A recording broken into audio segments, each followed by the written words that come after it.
Good morning, everyone. It's Sal, Stratford Post. How you're doing? And welcome to the live watch along between Colombia and Ghana in the World Cup, guys. Hope you're doing good. Hope you're doing fine. Thank you for joining me so early on this, Saturday morning, guys. I'm losing track of time. It's amazing, isn't it? The games are just such funny times, just losing track of time. Hope you're doing well. Before I start, please don't forget to subscribe to the channel, smash a like on the video, all that jazz. That'd be absolutely fantastic. Thank you, everyone who's decided to join me today. Appreciate you all, of course, guys. Hope you're doing well. A magnificent evening, night, morning of football, of course. Cape Verde, just want to say commiserations to Cape Verde on a fantastic performance against Argentina. Unfortunately, losing in the end by 3-2. Couple of contentious decisions again in that game, if you don't mind me saying so. Again, guys, and it does beg the question, what is going on? You know, and I mean, little margins in football decide differences in games. And all I want in this tournament is a fair tournament. I want a fair tournament. I want a tournament full of integrity, and the best team wins at the end of the day. That's what I want. The best team wins, and you can't look at them and say, well, the referee did this, referee did this. But that aside, I just will say well done to Cape Verde. Fantastic performance and commiserations. And hopefully see you at the World Cup again very, very soon, of course. And for senior, maybe see you at Old Trafford next season, if you know what I mean. Absolutely. We do need a backup goalkeeper, mate. If you want to come to Man United, you're more than welcome to come to Man United. Absolutely. Big up everyone in the stream, guys. Hope you're doing well. Let me just go through the lineups real quickly. Here are the two lineups, if you don't mind. And let me add this to the stage. There we go. Let me put my little graphic on real quickly. Lots of people are asking me, who do you want to win this game today? You know what I want to win, innit? You know I want Ghana to win. I've got a lot of Ghanaian friends, mate. I want Ghana to win.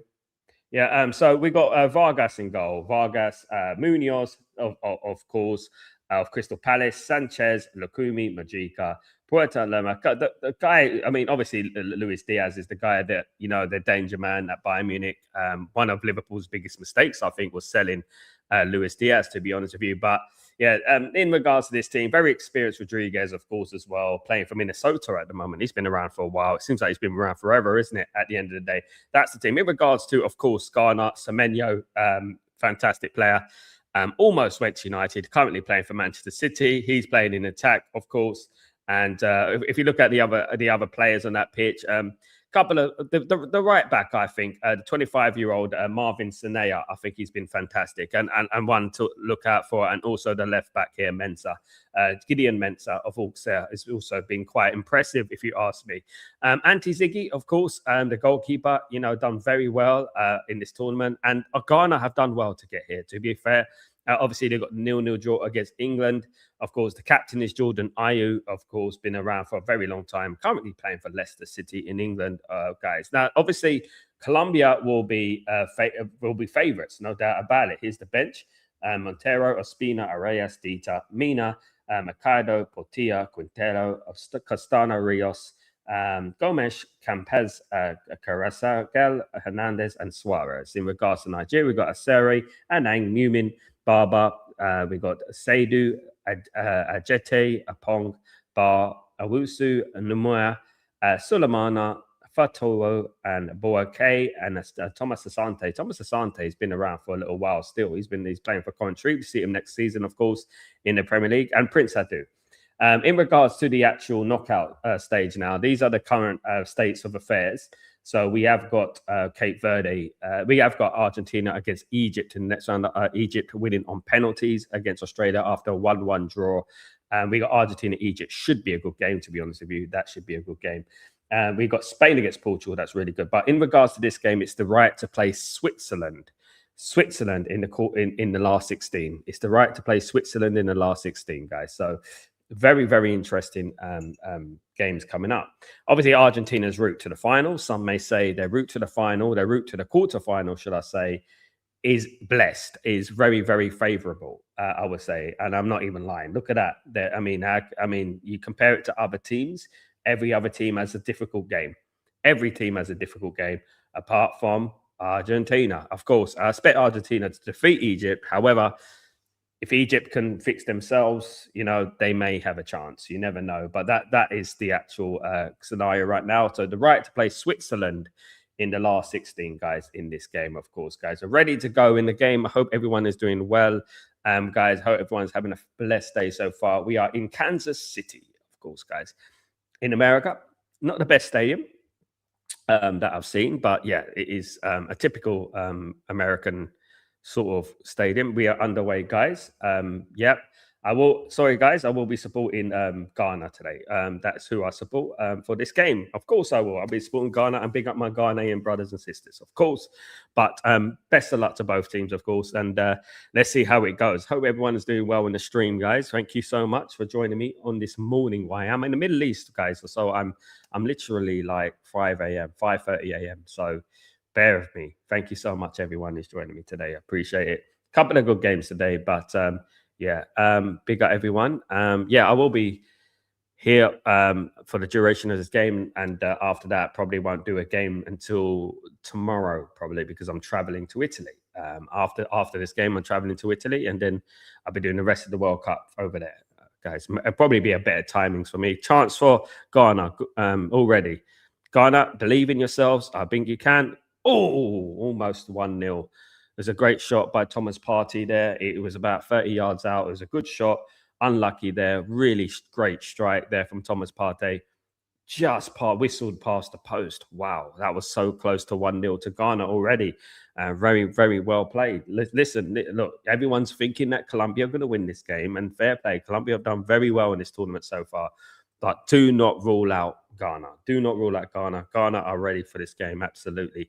I feel. At least I hope. Big up everyone in the stream. I hope you're doing well. Big up my friend. Great shame for Cape Verde. Great shame for Cape Verde. I mean, fair play, and unlucky. And I wish them all the best. And I hope they come back. And I hope some of their players get the opportunity in the big leagues and stuff, because they've shown true character to do that today. And, what this doubled down on is my narrative about Argentina, that Argentina are incredibly overrated and they need refereeing help.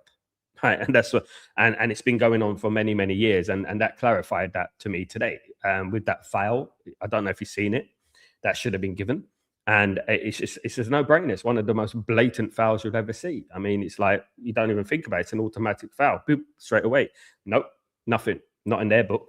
Colombiana says, fan, big up. Rob, what's going on, my friend? Hi, Sal. Big up, Rob. How you doing, you legend? Hope you're doing well. How many free kicks did Messi get? Quite a lot, mate. And did you see the the referee telling him when to take the free kick as well? Did you see that? Guys, I don't like to think about things sinisterly, but what I want is a fair game. I want a fair game. I want a fair World Cup. I want the best team to win. I don't want any dodgy decisions. Of course, you can't get everything perfect, but I'm really seeing true sinister decisions, guys, going like in this World Cup. Really, really weird, favorable decisions going for some teams, and it is very disheartening because it is the World Cup, guys. If Messi comes out and Argentina win the World Cup and they smash everyone beside them and they were the best team, I wouldn't care. I'll say congratulations, well done. But last World Cup, this World Cup, it just seems like they're pushing that. They're pushing this. I honestly think, guys, I don't know if I said this a while ago, right? I honestly think that they're trying to push a Portugal-Argentina final. I said this a while ago. I know I want Portugal to win. If it's not England, I want Portugal to win. So I think they're pushing a Portugal against Argentina final. In my opinion, that's what they're doing. I think. And you look at the decision even for Portugal the other day when the penalty was like, really? I know the disallowed goal. It touches hair. You can't give offside for touching his hair. So basically, you're getting discriminated against if you have a puffier haircut. Doesn't really make sense, does it? Did you use the word integrity and FIFA in the same sentence? Is that not a chance? Creeping death is a disgrace, mate. It really is a disgrace. And in football, it's the fine margins that decide football games. Fine margins, and it seems like every single time I'm talking about this, the hand of God for Maradona, or the red card against Beckham, the handball against Holland for Argentina, and the penalty for Di Maria in the final. It just seems like we're forever going on and on and on about this. And there's no coincidence here. When there's an evidence stacked up against it, there's obviously something really good. If you saw when Infantino, guys, look, I've been watching football a very, very long time. I'm old enough to understand that, you know, sinister things happen in football. And that, I mean, not least last season with VAR, we saw it with ourselves, isn't it? You know what I mean? And sinister things do happen in football. You know what I mean? Um, let's buy a player who wants to play for MUC. We'll be here for a very, very long time, Derek. If we buy a player that wants to play for Man United, I don't think these people have done their history lessons. You know, I don't, because when I look at various footballers that we've signed in the past, we've had to persuade them to come. It's not exactly, even when we're in our most successful times, we haven't had a clear run at players. Rooney, for example, Ferdinand, Andy Cole. We didn't have a clear run at those players. You know, we had to fight for Cantona. We had to fight for those players. You know, the people that understand, like, that it takes two to tango, doesn't it? You have to want, and they have to want. At the end of the day, you have to show them that you want as well. Do you know what I mean? And that's what I would say. You know what I mean? Absolutely. Bob, what's going on, man? England's last sister down Mexico will remain at 1 a.m. kickoff. Yeah, I know, mate. Big up, Bob. I know they're not going to move it. They won't move it now. Colombia, for me, I love the way how they play football. Yeah, they play average football to me. They're just scum. They're all right, mate. Don't think they play amazing football. They're effective. That's what I would say. Antoine, what's going on? The match was so good. It was a good match and unlucky to Cape Verde, of course. Bob, but the Croatia offside goal was 3 minutes after the additional time. It doesn't matter, mate. If it's 3 minutes, 2 minutes, until that final whistle goes, it's not full time, mate. You know, it's not full time, but it was not offside. You can't give offside for a hair on your head. You can't, because then when do you draw the line? Where do you draw the line? This is the whole thing. Either you get some AI technology going on, or you don't. Croatia should have won that game, but they didn't want Croatia to win the game. They didn't. Pretty evident. But it'd be interesting to see Spain against Portugal. Very good game, big game, rivalry, and I mean, obviously, for me, Spain play proper football, right? Forget about the fakes. They actually get the football together. They way they move the ball, the way they keep the ball is just incredible. And with Spain, you can't. You just where they just wear you down, don't they? They just wear you down, and you know, I think they're going to beat Portugal if Portugal manage to win. I mean, I'll see, but yeah, absolutely. The hand of dog. Oops, God, big up, my friend. Absolutely. What's going on now, Shamari? What's going on, my friend? Hope you're doing it. It's going to be a smash and grab this game. One team will score and then shut up shop. Well, what's the best scenario? Is it Ghana scoring first, or is it Colombia scoring first? I think Ghana scoring first would be the best scenario, because obviously Colombia are the favourites, of course. But I'm interested to see how Colombia fare against Ghana, because I was very impressed against Ghana against England. And obviously, England got a lot of criticism in regards to that game, you know. And let's see how one of the best performing teams do today. But one of the best players, I would say, this tournament so far has been Luis Diaz. And I think he's been very good. Absolutely, you know. My money's on Colombia. Yeah, I think everyone's money would be on Colombia, Tyrone. Yeah, but I want Ghana to win. I want Ghana to win it, but smart money would be on Colombia. Yeah, but you never know. Colombia have been very, very good at the end of the day. Sal, you missed a great game. No, I didn't miss a great game. I missed another corrupted game. I missed another sinister game, which is good. I missed it because at the end of the day, I saw the free kick, and there you go. It doubles down on my narrative at the end of the day. And some of us have a life. Can't watch games at 2 a.m. in the morning, and neither can half the world. You know what I mean? That's why half the world are missing most of the games. You know, so I don't respect that. What I saw today, some of the free kicks and stuff, and fair play to Cape Verde. But again, it doubles down on my theory. You know, absolutely.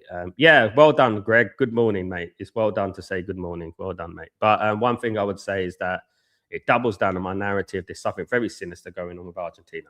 And I saw the free kick this morning. I couldn't believe my eyes. And I thought, what the hell is going on in this tournament? You know, probably Donald Trump. What do you rate England's chances, honestly, or are you hearing all the odds against us? Against England, good. I don't mind England being the underdog. I think it's better that England are the underdog. I think it's better that people doubt England. Great, fantastic. England have booked up 15 hotels. Do you know that? They booked up 15 hotels to get away with the fans trying to hijack the hotels and things like that. Well played to the FA, by the way. And what do I think? I think that Mexico, in my opinion, have played very well this tournament. However, this unbeaten myth that they are so unbeatable in this stadium is very, very flawed. When they play the likes of Honduras and players like that, teams like that, they don't really play anyone. And whenever they do play someone, they don't really do well, and they draw or something like that. And I would say that, it's going to be a difficult game for England. No doubt it's a World Cup. Every game's going to be difficult. If England played Colombia, it's going to be difficult. If England played Ghana or England played anyone in the World Cup, it's going to be difficult. This World Cup for you, But England, man for man, player for player, have much better players than Mexico. Brad Friedel said it, the ex-USA international goalkeeper, said England have much better players than Mexico and should win the game. They should win the game. Our backup team is better than Mexico. I'm not even disrespecting. None of those players, would get anywhere near the England squad. Maybe Gilberto Mora, maybe, but none of them would. Let's be real here, guys. None of them would. Look at the players that England have left out. They're all getting that Mexican suit. So that's what I would say. Believe in yourself. Stop listening to the noise. And at the end of the day, I don't get this. Oh my goodness me. How many times have people mentioned altitude? How many teams? How many teams have mentioned altitude? How many times have I heard that nonsense? That old chestnut. How comes Mexico didn't win the World Cup in 1986? How comes? What happened there? It's just bollocks. You know what I mean? And they're just like, but at the end of the day, I want people to underrate England because England play better when they're not expected to win. I actually think it'll be an easier game than Ghana. Honestly, because Mexico will actually try to come out and play. They're very good defensively, but they will try and come out to play. Do you know what I mean? There's a yellow card here. Oh, that was a dodgy challenge from the Colombian. That was a hard challenge there. Oh, that was a tough one. There's a substitute already. Substitution already. That's sad for Senea. The one I was talking about, the right back,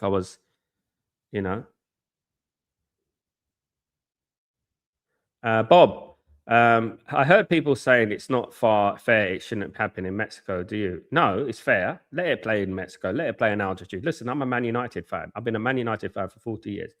When I was growing up supporting Man United, I couldn't care where we played, who we played, altitude, wherever we played. It doesn't matter to me. Winners don't make excuses, right?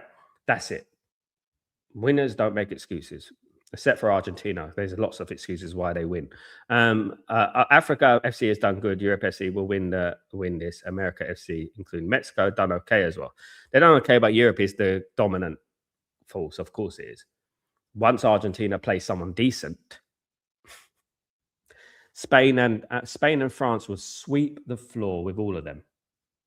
Absolutely. And I'm telling you right now, no joke. That's one thing I would say. Once they get there, once they end up playing, Brad Friedel thinks Mexico is an average and that England just need to get through in the first 20 minutes. He's absolutely correct. Yes, he's smart. He knows. He's done it. He's been there. He's won. The USA have won there before. So he knows what to do, how to play there. He's played there. He's absolutely right. So basically, what Mexico were trying to do, they was trying to squeeze the life out of you in the first 20 minutes. What is up to you? Goal for Colombia already, guys. 1-0 to Colombia, and it is a goal already. Ghana have been broken down already, guys. It is Arias with a goal after 14 minutes. Not a good start for Ghana. Substitution already, and they've conceded a goal already, guys. Substitution and conceded a goal already. Absolutely fantastic. 1-0 to Colombia. That will put the cat amongst the pigeons. And now Ghana would have to come out now and start playing. That's what's going to happen. They have to start playing now. Absolutely. Absolutely. Yeah. Look, in regards to Mexico. Yeah. If Mexico played in, let me give you an example, guys, right? let's be real here. Let's talk about this in really objective terms, right? If Mexico were playing in England at Wembley, right, what do you expect? What do you expect England to do? 3-0? 4-0?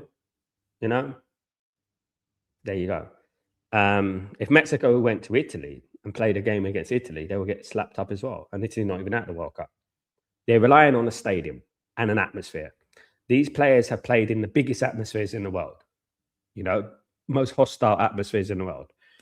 They would be used to altitude as well in regards to the training before the World Cup. The FA would have put them into high altitude training, right? I know that for a fact.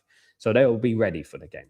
And the first 20 minutes, absolutely, any game, the first 20 minutes, quieting down the crowd is very important. But guys, listen, it's this narrative that they're trying to scare England into. Oh my goodness me, the altitude and that. Do I think if FIFA want England out of the tournament? Probably yes. I think that Donald Trump wouldn't want England to go through, obviously because of their political stance, and which they were correct, by the way. There's a lot of politics in this World Cup that I've seen, and the way that Iran were treated was diabolical and disgraceful, and it's put a tarnish on this World Cup. And absolutely criminal, and very dodgy as well. And so far, everything I said before this very sinister World Cup is the fact that things are going exactly how I predicted. Exactly the same. Argentina getting favoritism, Iran will be pushed out the tournament. They will put England at high altitude, and look, like I said, England just need to go out there and shown they're the better football team. When you're playing a football as a kid, right? Do you care about where you play, how you play, whether it's concrete, sand, whoever it is? Do you care? You don't really care, do you? You just play football. And that is the most important thing you've got to do. You don't worry about what they're saying, trying to scaremonger England into being frightful of them. And I've always said it. Like some people saying England are going to be mincemeat against Mexico because they struggled against Congo. And Congo are 10 times better team than Mexico, and they have better players than Mexico who play in Europe, So at the end of the day, that's what I'm talking about, at the end of the day. And the only thing they have going for them is altitude. So basically, when British football teams, when Man United go to, a League 2 team or a League 3 team, and it's a difficult atmosphere and it's a bobbly pitch, and all that stuff, don't think that's difficult. You don't think that's hard. To go to these stadiums and that when the crowd are on top of you and stuff like that, and actually try and win. It's absolutely. Poor defending from Ghana, absolutely. Bob, I can't see CSM bowing out to Spain. I think they'll find a Sessi. I can't see.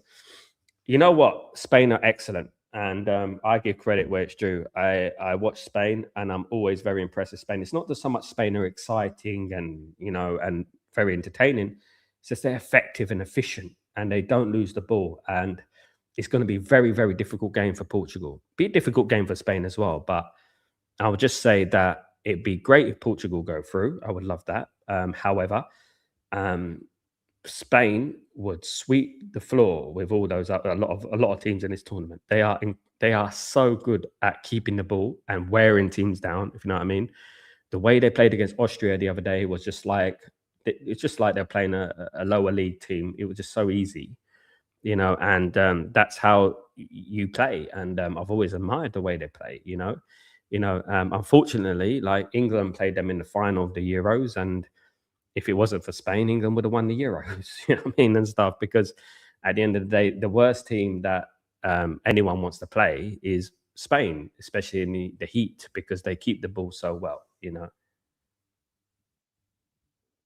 The lack of man marking is criminal. These teams are so disorganized. Yeah, I agree. The good, the bad, and the ugly. Yeah. Bob, I can't see us about. Sorry, I read that one. Big up, big up, big up.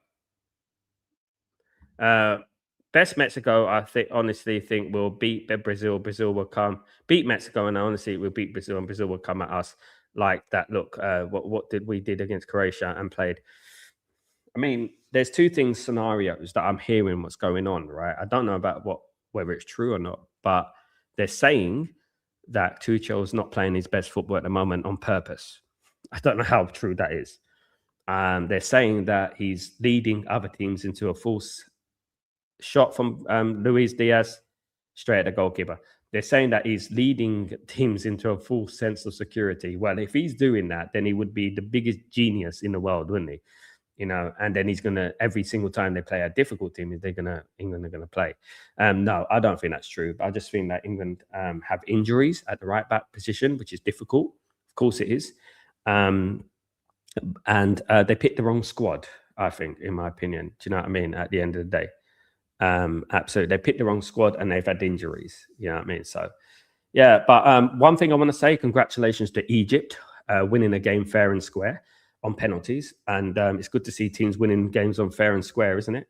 Absolutely. So, well done to Egypt again. You know what I mean? Well done. And they're through to the last 16. Congratulations to them. Cross comes in. Oh, that was a decent cross in there. My brother who lives in New York, he said that there's such a big following of Colombian fans in New York, and they're having a good time. To be honest, he said they're having a really good time in New York, the Colombian fans and stuff like that. Not surprised, no surprise there. There you go. Here come Ghana. Ghana have to respond though. They can have a single swim here. It's up to them, They have to single swim, and they got an early goal, Colombia. So it's going to be. I want to see a different side to Ghana. I want to see a more attacking side to Ghana. I think the best they can do here is try and get a set piece or something like that, and just try and get a goal based on the set piece. It's a free kick. It's offside. Based on that, of course.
Still 1-0 to Colombia, guys. Thank you everyone who's joined me today, by the way. Really appreciate you.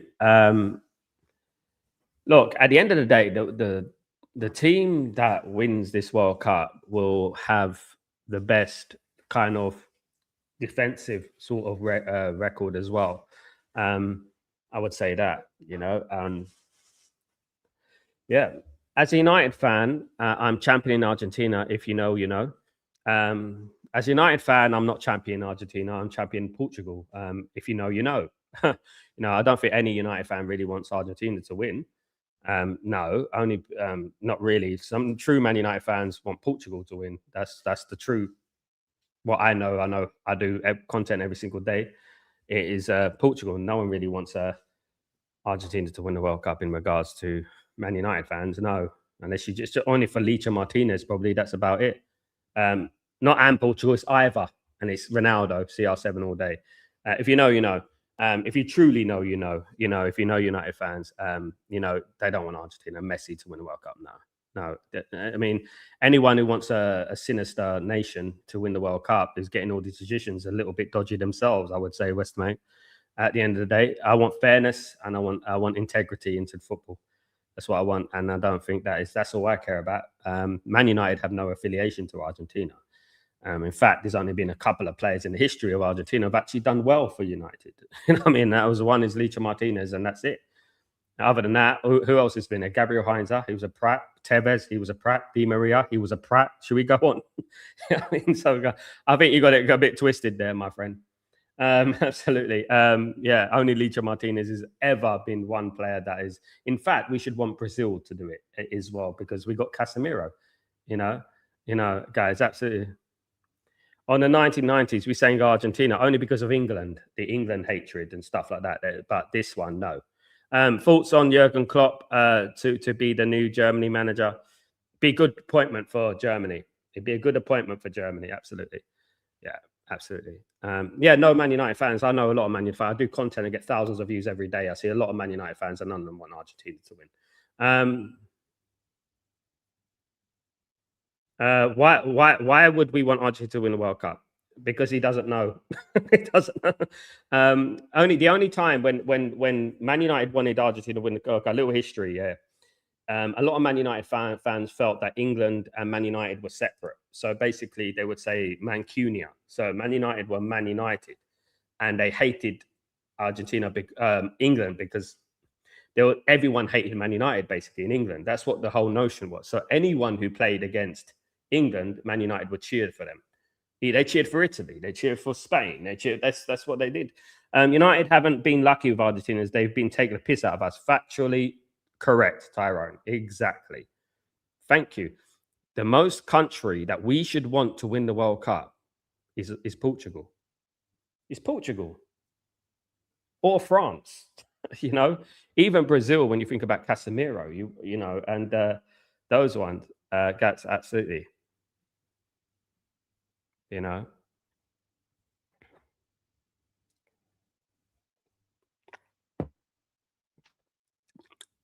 Yeah, don't act daft, Wesley. Thinking that everyone Man United fans want Argentina to win World Cup, not the hundreds that I see every day and speak to every day. You know, no, no. No. If England win, if England don't win it, Portugal. I want Portugal to do it. Me too. Me too. Me too, Bob. Yeah, I don't think England will win the World Cup. No. England have got too many weaknesses within the squad. The most important thing that I would look at a football team, I would look at defense. Number one, defense. Italy have won 4 World Cups because of defense, you know, and that's it, you know, at the end of the day. Since R9 Rivaldo, I have nothing against, I have nothing to get against Brazil. I like Brazil. I do, you know, I like Brazil, especially Casemiro. I want Casemiro to win the World Cup. I wouldn't mind him. They're my third choice, you know, so I won't mind Brazil, but I don't think Brazil are good enough to win the World Cup at the moment. They're not the Brazil that I remember. I would like to see Argentina against Brazil in the World Cup. However, I would love to see that. Tonight, all United fans wanted Cape Verde to win. Factually correct, Nikki. Exactly. And again, something sinister happened, which contributed to Argentina winning 3-2 after extra time. My goodness me. You know, and that's okay. That's okay. They're going to start getting difficult games after the Egypt game. You know, they're going to start getting down. Congratulations to Egypt for reaching the last 16 for the first time. They beat Australia last night. Well done to them, of course. I hope Brazil can get number 6. Tyrone, listen, if there's going to be anyone, one thing I will say, France, I would say I wouldn't mind France. I wouldn't mind them because Man United have a very, very historical legacy with French football. And it's in particular Eric Cantona, as we all know. So I wouldn't mind France. I wouldn't mind Spain because of Spain's political stance. I wouldn't mind them winning it. I don't mind Portugal because of Bruno and Ronaldo, etc. If you know, you know, and Dallo and things like that. So I won't mind them. And Brazil because of Casemiro. And if Argentina win it, I'll just be happy for Licha Martinez. That's it, you know, and that's about it. I'll be happy for Licha, but that's about it, you know. You know, and other than that, no, I won't mind Colombia. I don't mind Colombia. I don't mind anyone else winning it. Absolutely, absolutely. Still wondering how we lost the final to that Italy team in the Euro. You know how we lost it, Bob? Gareth Southgate, mate. When you go 1-0 up after the first 10 minutes, you know, Alex Ferguson said something back in the 90s when Italian football was fantastic. When Italian football was fantastic in the 90s, in the league was the best in the world and everyone wanted to play there. When we played the Juventus or we played any one of those sides, Fiorentina and Inter Milan, we played their game. we played their game. We tried to play their game, and we got beaten. Right. So later in the tournament, we got educated in the Champions League, and we thought we have to play a certain fast way of football. And we used to play. And then if you watch the games back and you look at the evolvement of Man United against Juventus, because there was a time during the 90s where Man United had a rivalry with Juventus, and we played each other nearly every year. And we evolved our play. So we started to play very quick football against Juventus. And there was one time we beat Juventus by 3-2. Do you remember it at Old Trafford back in 1997? And that truly showed an involvement. Now, when England played Italy in that final, when they went 1-0 up, they were playing against a very old Italian backline of Bonucci, and stuff. They were playing a very old lineup. And which was evident because Italy got knocked out, haven't qualified for a tournament since. 1 second.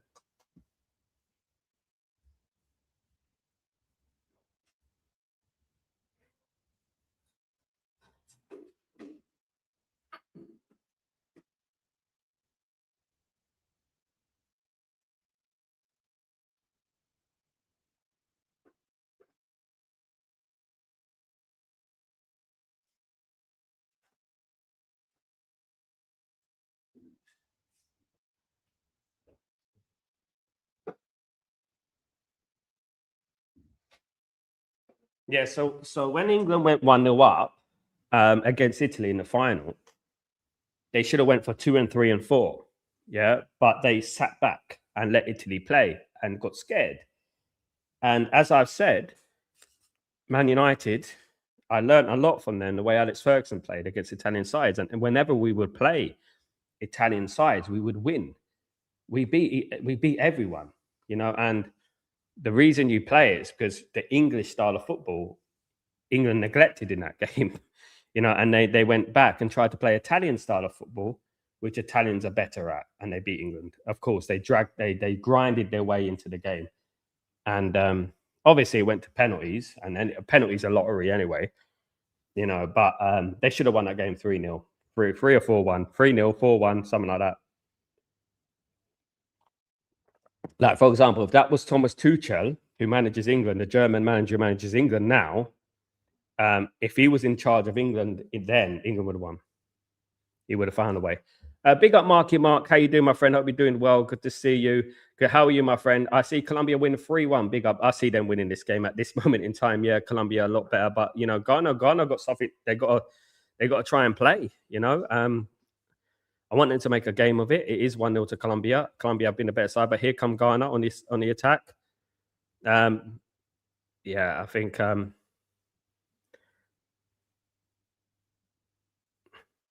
thing is, like, from the young ages, from the academies and down, I would teach people to attack. The first thing I'd be teaching them, because some of these games, especially guys, can I say anything? Is there ever been a more weird sale than Luis Diaz leaving Liverpool? I think that was one of the most stupid decisions I've ever seen in my life. And Liverpool fans tried to justify selling Luis Diaz, by the way.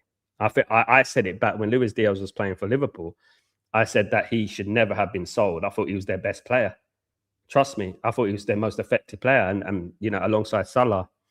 And Cranes. Nietzsche played well. Yeah, it helps with the referee, doesn't it? Gregory, France, Spain, Portugal, and England are still the most likely nation to win the World Cup. Yeah, I would say that, but you can never know. You can never write out anyone. I would say that. You can never write off Brazil. You can never write anyone.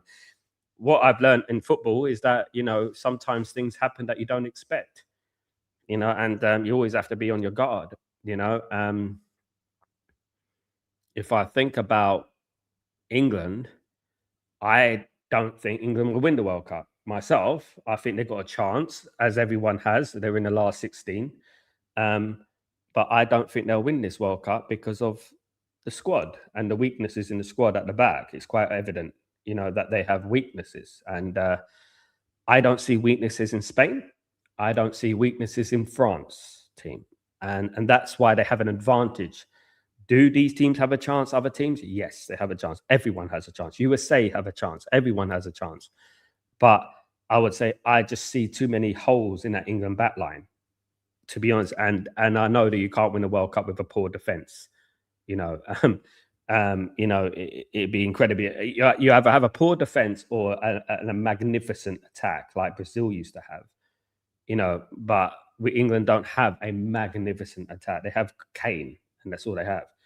I don't think you can get far with Madueke and players of that ilk, and that's just basically a quality thing. It's nothing to do with that. And I think I'll be real. I think England have picked the wrong squad. I think they have, and if they get to the quarter final, I think they would have done well. Even though it's, you know, and to be honest with you, they would have beaten Mexico. In Mexico, that would have been a good result. But you know, I wouldn't say England yet. I think Spain, because Spain are just they just know what they're a machine, and France as well. They just know what they're doing. You know, they're effortless. It's an effortless sort of way they play football. Do you know what I mean? In Spain and France, they just click. It's no difficulties. You see players transitioning all over the pitch. It's relaxed. They know what they're doing. They're winners. They've seen it. They've done it. That's the thing with France and Spain for me. And I'm an England fan. Of course, I am a sport England. And if England do well, fantastic. And I hope they win the tournament. But listen, I'm not delusional, guys. I know that England are going to find it very, very difficult when they come up against even Brazil to an extent, because it's not so much about Brazil, right? It's not so much about their lineup. It's about the name Brazil. And I think sometimes teams can play the name rather than the game. They play Brazil rather than playing the football match, not thinking that this is not the Brazil of the 90s. This is Brazil of today, which is not as effective. But still, when you look at the Brazil national team, they still got winners and experience into their team.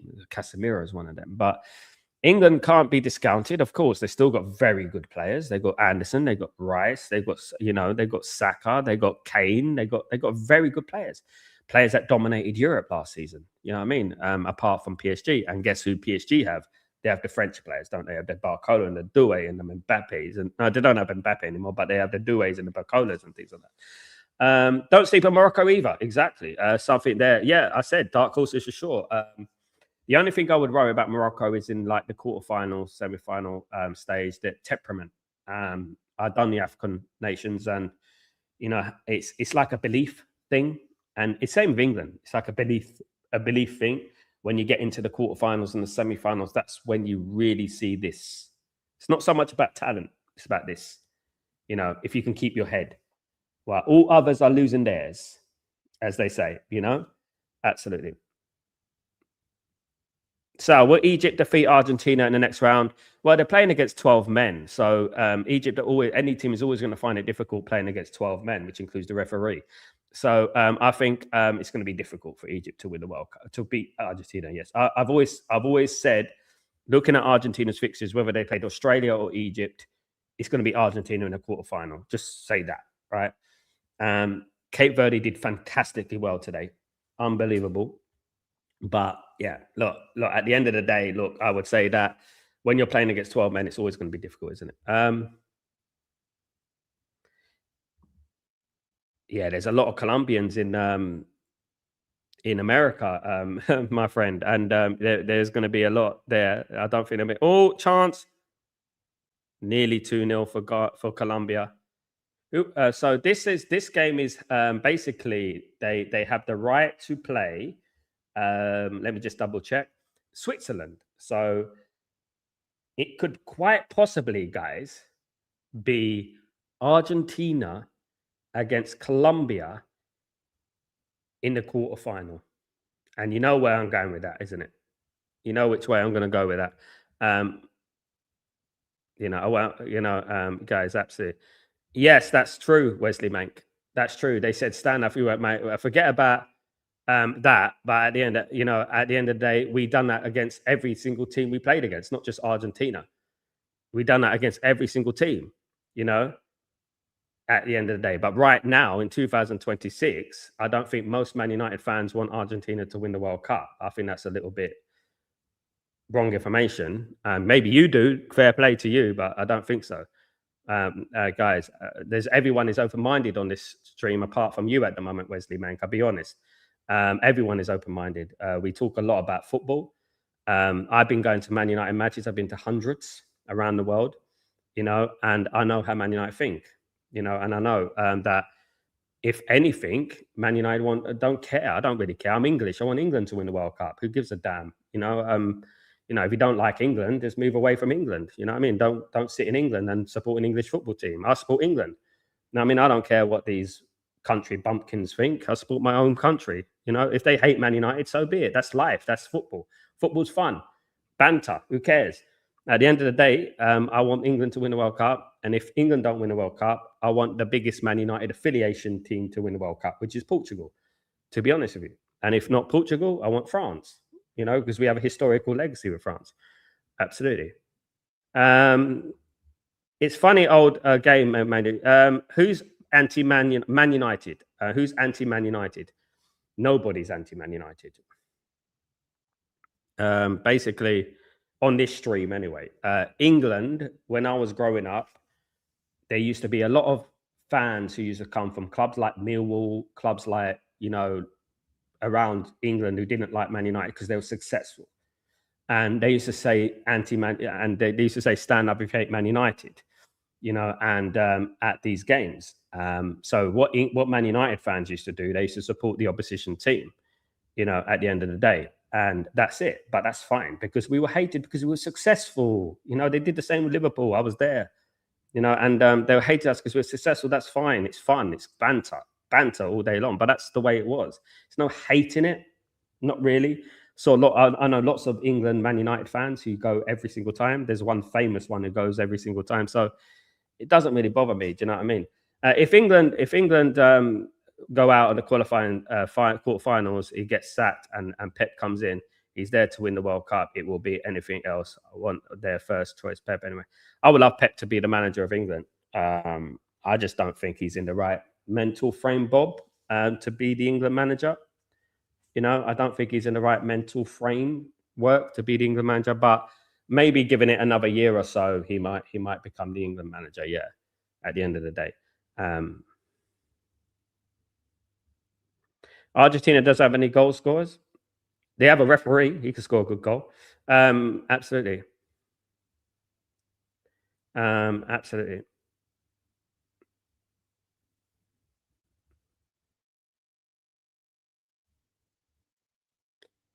Wesley Mank, I've lived it. I've been to hundreds of games. I've been to England games, right?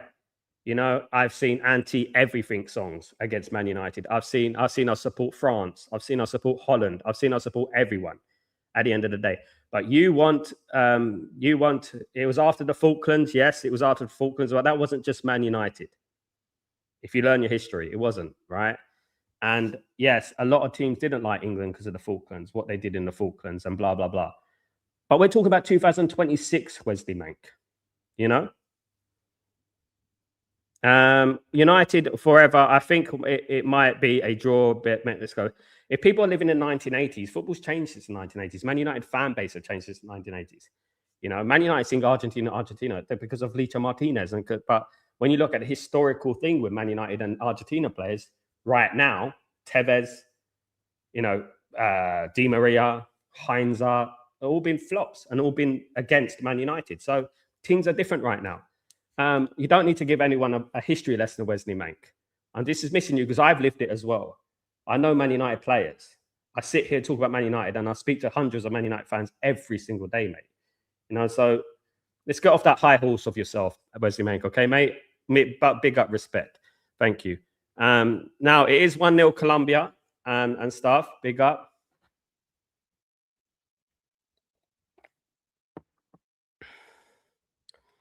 And plus, if you want a country that supports genocide, it's up to you, mate. You can do that, Wesley Mank. If you really want that, it's up to you. If you really want that kind of thing, well done on you.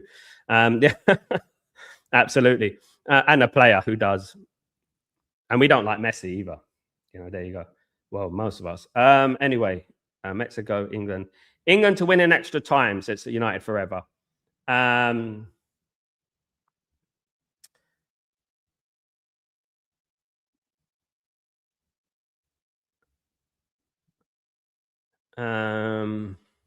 It'd be tough to go to extra time against Mexico. It would be tough. Can I be honest? I think England will win. But it won't be easy. But I'm not going to dismiss Mexico. Look, the thing with me, I know it's going to be a difficult game, you know, but I don't deal with absolutes in football, you know, at the end of the day. And I would say that Mexico will have a good chance. So would England have a good chance. And I think the first goal is so important. I think the first goal is so important. Who scores the first goal will be, I think Kane will score. One thing about Mexico that I've seen, guys, is defensively they're very good. They're very sound defensively, and it's going to be very difficult to break through them. I think if England score, if England score early, I think it will calm them down a little bit. You know, at the end of the day, Greg, I tried calling the tinnitus helpline. No answer, just kept ringing. Gregory, you're random, bro. You're one random guy, man. I tell you, you're random. It'd be the first time we've ever watched England at 1 a.m. Not for me, because I've been living in the UAE for the last 4 years. So I've seen England play. I've seen England play there. Yeah. I've seen England play 1 a.m. I've seen Man United play 1 a.m. because I'm living here. I'm 3-4 hours ahead, you know, at the end of the day.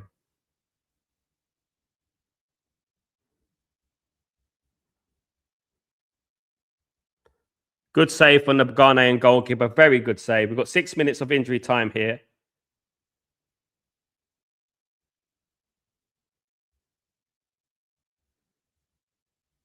Yeah, I think things have changed a lot. Let me just give you an evaluation. Things have changed a lot from the 1980s, what used to happen in the 1980s. I remember going to a game. It was England against Saudi Arabia. And it was like 1998, pre-World Cup. And everyone was singing anti-Man United songs, right? And that's the way it is, right? It's just the way it is. I find it funny because back in 1998, we weren't the champions. Arsenal just won the league. Absolutely. 2-0. Is it 2-0 to Colombia? I'm a little bit behind United Forever 48. At the moment, I'm still, is it 2-0 to Colombia? They're going to win this game easily. They're going to win. My team, Ghana, are not going through, guys. They're going to lose. Hopefully. Oh, not yet. Oh, what do you mean? United Forever? What are you talking about, man? What's going on? What's going on?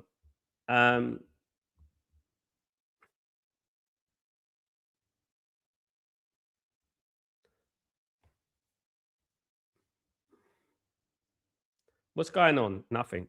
It's anyway. We're in the second minute of injury time for me, and yeah, it's still 1-0 to Colombia. I'm just going by what United 48 said. It's not 2-0 to Colombia. Let's not put fake scores up. Let's not put fake scores up. When it happens, then we do it. All right. Let's not put fake scores up. It's still 1-0 because I do read. I'm like Ryan Burgundy. I read everything on the screen. You know what I mean? So when you said come on 2-0, oh, I mean you said come on, basically, come on, get 2-0. That's what you said. I get you. But I thought, you know, obviously. Here come Ghana though. Ghana on the attack. They might make it 1-1. Forget about 2-0. There you go. Ghana been a little bit toothless here. A little bit toothless here from Ghana, if I'll be honest with you. You know.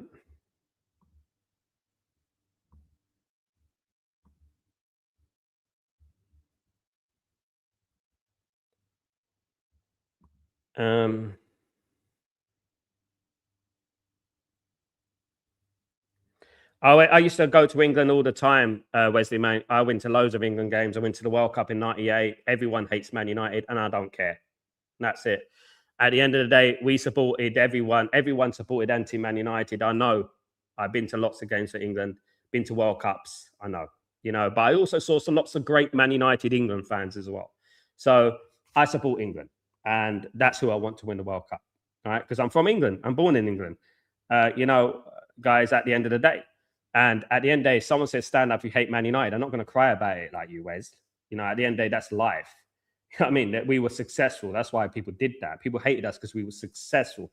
And also, people liked Argentina, obviously, initially because of the Falklands, But after that, because obviously everyone hates Man United, so we hate anyone who hates Man United, and that's basically what it is at the end of the day. I'm not here to get into conversations about it, but at the end of the day, if you don't get it's banter, everyone hates Man United, hated, adored, never ignored. It's in our motto, mate. It's what we pride ourselves on, isn't it? Hated, adored, never ignored. And that's what it is. Exactly. Well, who cares? But I still support England. I don't support Argentina. I don't support a nation that, supports what they support. And Messi, who's this sinister, getting decisions against him every single time. And if you do, then you're accomplice to that. Club before country every single day, yes. But at the end of the day, when the World Cup is on, what do? Do you support your club? We're supporting the World Cup, so I support the country I'm born in. If you don't like the country you're born in, why are you there? Do you like this whole chip in the thing, new technology? What's this whole chip in the ball thing, new technology? Absolutely. Yeah, Greg, I don't know what you mean by that, Bob. Clarify that. Reiterate that. Hated or never ignored. Never ignored, yes. It's like I said, would I rather want Man United to win the Champions League or England to win the World Cup? I want Man United to win the Champions League. Every single time. Yeah, of course I do. And that's what it was. But at the end of the day, when England are playing in the World Cup, I support England. I don't care what the fans think. Do I want the fans to love Man United? No. I don't want the fans to love Man United. Fans don't love Man United. No one like Italian fans. Some Italian fans don't like Liverpool fans. It's just the way it is. Sal, do you think from Cape Verde, this is a good buy? Sal, do you think players from Cape Verde? I would say United Forever that a lot of them have put themselves on the market. I say a lot of them have put themselves in a position to be noticed by big clubs, and congratulations to them. Absolutely fantastic. I think the goalkeeper has been phenomenal. Guys, I think they deserve all the credit in the world. I mean, if it wasn't for some sinister decisions again for Argentina, guys, you saw the free kick. They probably might have even got through. You never know. But I wanted them to get to at least penalties, but they didn't get there. But yes, they've had a really good tournament, and I congratulate them, for the tournament that they've had. Big up, David. How you doing, my friend? Hope you're doing well. Sal, as a Ghanaian, it pains me to watch my team sometimes. I get jealous of Ivory Coast and Senegal. They play good football, even if they lose, but not us. David, I'm a big fan of Ghana. As people know, I wanted Ghana to win this game. I remember the golden generation of Ghanaian football back in 2010, and Michael Essien, Gian and those players there, and I think they're better than they're showing, David. I just think that. I think they just need to show an element of belief. I think defensively that, you're quite good. I think it's just a mentality thing and stuff, to be honest with you. But, I obviously halftime, guys, 1-0 to play. It's only 1-0. Let's not forget that as well, guys. It's only 1-0. 1-0 is a dangerous scoreline, So what I would say is this, right? You've got a good team. I like your team. There's some very good players, and you're going to get better. It's World Cup is difficult, David. To be in the last 32, even to be there, you should be proud of yourselves and stuff, and it's not easy. There's teams are not even at the World Cup. And it's not easy to qualify from the African qualifications, and people underrate like Congo, and they underrate these teams, but they forget who they had to play to get to this World Cup, and Ghana will get better. Ghanaians have a rich history of creating world-class players, and they will get back to where they want to go. They're not out of this game. Bob, there's an electric chip in the ball. The ball needs to be charged before every game. I didn't even know that, Bob. You're the first one who's told me that. Well done. I didn't even know that. I didn't know there was an electric chip in the ball. I had no clue. You know what I mean? Caleb Yankees, the other youngster, we are the only bright spots. I think defensively you're pretty strong. Obviously, you conceded the goal, which was unlucky, but I think you've got good fullbacks. I think they're better. The only thing I would say, David, is I think you're better than you're showing. I think you've got more attacking power. You've got Semenyo, David, mate. You've got one of the best wingers in the world, and I would utilize him and try and get him into the game and base my game around him, and try and get him into the game. Semenyo can also play up front as well. Let's not forget that. Do you know what I mean? At the end of the day, Big up, Ashley. Is the World Cup showcase of World Cup's keepers? Amount of crazy saves in what? Yes, yes. Also, the low block. It is showcasing the low block a lot. It's not really the like attacking World Cup that I thought it would be, but apart from obviously the Argentina game, and fair play to Cape Verde, but yeah, it is showcasing goalkeepers. There's been a couple of goalkeepers that I've seen in this tournament so far, and have been amazing. And Vosinia, I hope he gets a big club. I really do, and I hope he finds something. He's better than his level. I think he plays in the second division in Portugal, doesn't he? I think that was it. Yeah, I think that it has showcased. Apart from Jordan Pickford, it has showcased. It has showcased a lot of thingy. You know what I mean?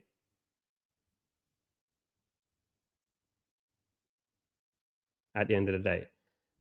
Wesley saying, how can I be England FC? I'm not England FC, mate. I'm Man United FC, but I support England. How's that England FC? I support the country I was born in, Wesley Mank. How's that England FC? If it's between Man United and England, I pick Man United. I don't know if you're listening, Wesley Mank. All right? But I'm more respected at Old Trafford than you'll ever be, mate. I'm respected by players. I know players. I know Cantona. I know people like that, mate. You don't know anyone, right? So if I support my country, mate, right, that's nothing to do with what you want or whatever. I like my country that I live in. That gave me a platform. Do I care if people say bad things about Man United? It doesn't bother me because they do that anyway. They do that in the Premier League. Everyone does it every single week. I've been seeing it my whole life. At the end of the day, I'm Man United FC. I just told you, between England and Man United, it's Man United every single day of the week. All right? So listen, I support Man United. If between Man United winning the Champions League, like I said earlier, and England win the World Cup, I pick Man United to win the Champions League every single time. I'm a Man United fan. I like England. I also support England. And I support England because I want England to do well. Do I care if they lose? No, I don't care. They're not going to win. There you go. So what are you talking about, mate? You're creating this fancy bubble of yourself saying that I'm England FC. I mean, sorry, guys. Look, if I want England to win the World Cup, I don't desperately want them to win it. At the end of the day, you heard it is passports, mate, because you're saying I'm England FC. You're making a false claim there.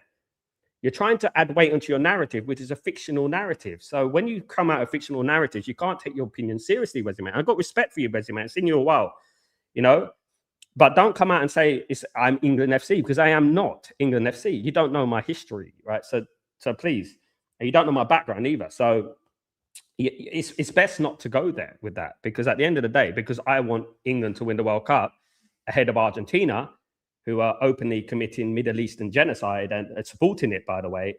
You want me to support Argentina because we go stand up, some country bumpkin stand up and say, stand up for Argentina and blah, blah, blah. That's my opinion. At the end of the day, I couldn't care less about international football. I'll be honest. I support Man United and that's it. And I can't wait till the World Cup is up. At the end of the day. And people don't listen. The thing is, you don't listen. You just want to fit a narrative because you've been shown up, and it's a bit embarrassing, at the end of the day. But it's fine. That's life.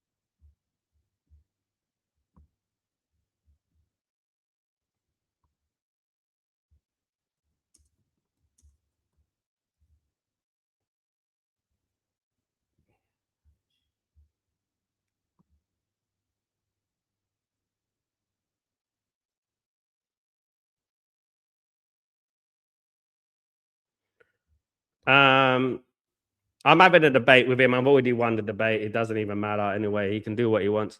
What's going on with Sal? Thankfully, what's going on, Sal? Big up, fast last gang saying that England game hasn't changed time, so I can't watch it. Unlucky to Cape Verde. Yeah, look.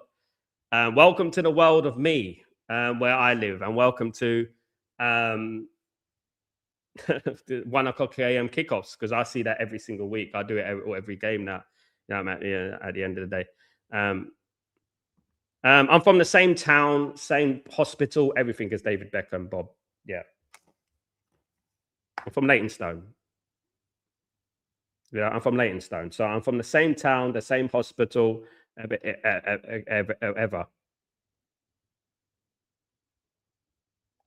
At the end of the day. Wesley Mank, you're going on and on about, things that don't matter. At the end of the day, I'm a Man United fan.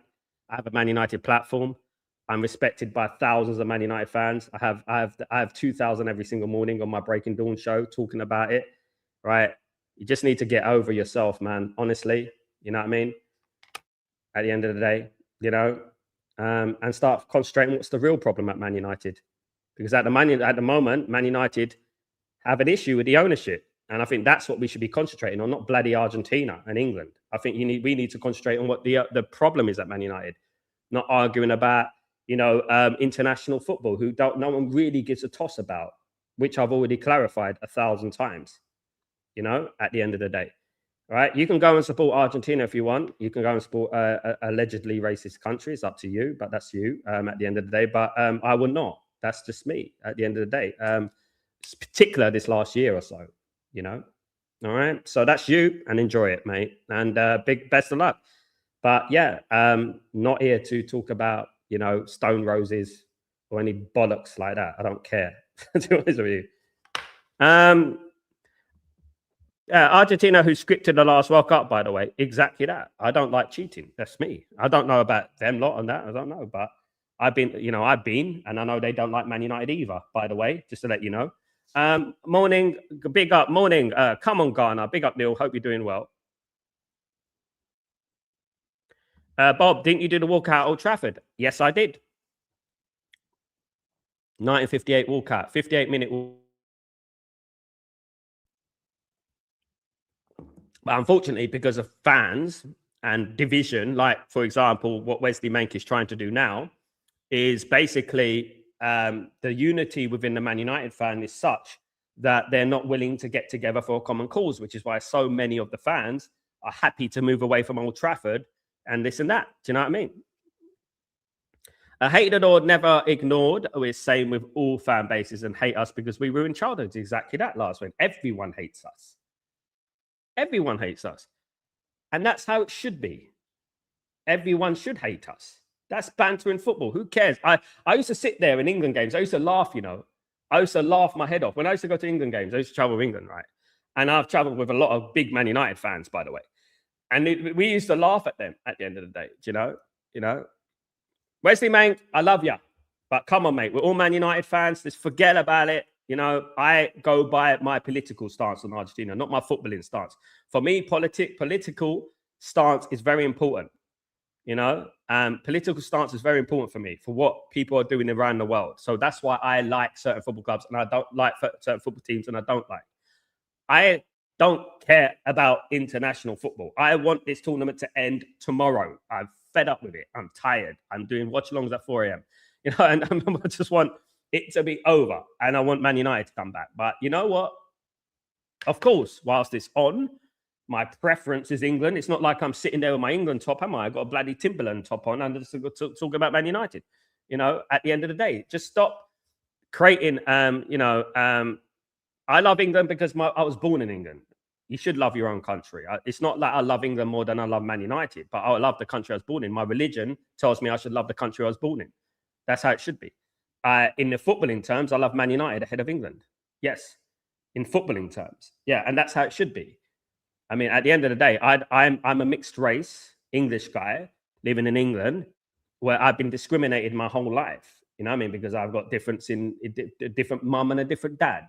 You know what I mean? So politically, I don't like what they stand for. Footballing wise, I have no choice but to support the country I was born in. In the World Cup. But if it's between Man United and England, it's Man United, and I'm Man United FC. I'm Man United destroy it. Mancunia all day. You know what I mean? That's what it is. But it's not about that. You know, what I mean, at the end of the day, it's not. I don't. Why would I support Argentina? When you go to Argentina, you'll see how they treat you, mate. If they tell you you're a Man United fan, they tell you to f off. They spit on you, mate. They don't care about Man United. They think they're shit. Which they think we're shit, mate. If you ever traveled, Wesley, mate, they think you're shit. They think we're shit. If they don't like us, let me just tell you that right now. All right, and I've been around. All right. Last man standing. I wanted Old Trafford to be redeveloped. Me too, mate. Atletico Madrid Stadium, but still the Bayern concept with the lights around the ground. So have you been on Sky Sports? Yes. Yes. But I've been on Sky Sports when it was difficult to get on Sky Sports, by the way, Bob. I used to manage an artist called Reds, R-E-D-Z-Z, and he used to make music. And we went on there to do a music, basically a music to it's on YouTube. I'll give you the link. Yeah, we went on there to do a song for the Tiki Taka sort of video with all the skills compilation and stuff like that. You know what I mean? Showboat. That's it. And yeah, we went on there for that. I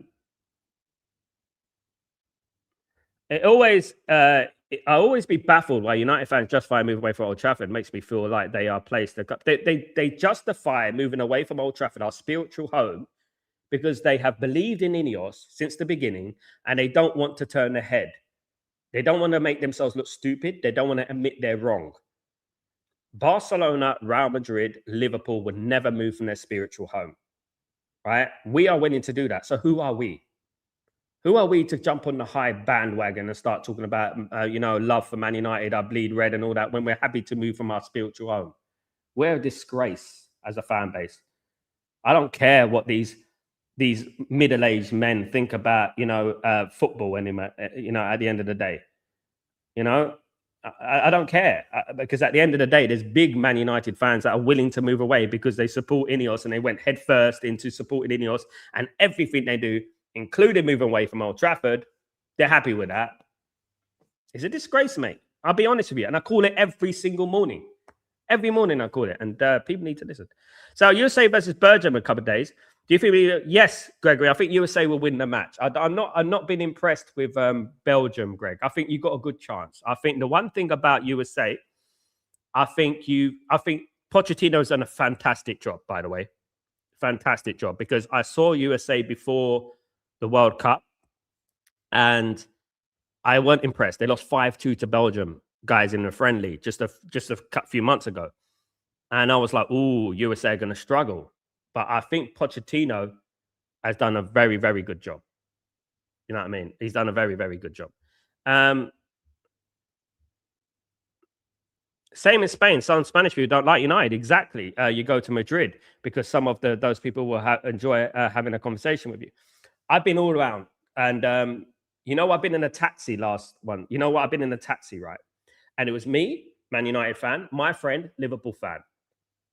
And I went in the taxi, right? And we were in Barcelona last gun standing. We were in Barcelona, right? I was in the taxi. Anyway, we're ready to start the second half. But I was in the Barcelona, and the taxi driver is Spanish. He told me, he said, "Who do you support?" He asked me. And I said, Man United. He goes, "Who do you support?" And my friend said, Liverpool. And he goes, "Oh, Man United. Good, Liverpool." It was like this, guys. Good. It was like good Liverpool. He was doing this in Spain. That's what I'm talking about. It's not... No, but at the end of the day, like, I said, yeah, like at that time, it was 2005, 2006. So Barcelona weren't the Barcelona that they became. So I said to him, "Who the F are Barcelona then? Who are you, mate? You're nobody, mate." I said to him, "We've won more Champions League trophies at the new camp than you have." You know what I mean? And things like that. And I was going in on one, you know what I mean? And stuff like that. And I've had loads of arguments with people from all around the world about Man United. I've stood up for Man United at least. I've done something against the Glazers. I've been on national TV in Qatar talking about a full sale. I've done the 58th minute walkout.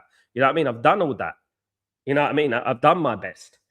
Like, so my affiliation to Man United is there for all to see. If people want to watch it, they can. If people want to know what I'm all about and learn about me, what I've done, and the fights I've had, and this and that since the late 80s.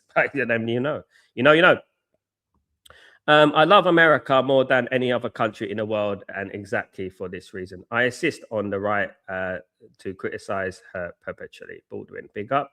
Bob, If they asked you to be a part of the Ballers League, would you? Yes, I would, Bob. I would. Of course, I'm open to anything. Who made you stop making music? The industry, Bob. It was too political. There was too much going on. There was too much favoritism, too much corruption, too much of that. I've achieved what I had to achieve. I've worked with who I worked with. Delighted who I worked with. Delighted who I ended up being affiliated with. Proud of my brother. Proud of what we achieved, and that's it. I move on from that. You know, and now I'm here sitting doing content creation about Man United. You can't get any better than that, guys. That's, you know, talking about Man United for a living is the best thing in the world, mate. I'll be honest with you. It's the best thing in the world, you know, guys. And I love doing it, you know, at the end of the day, you know.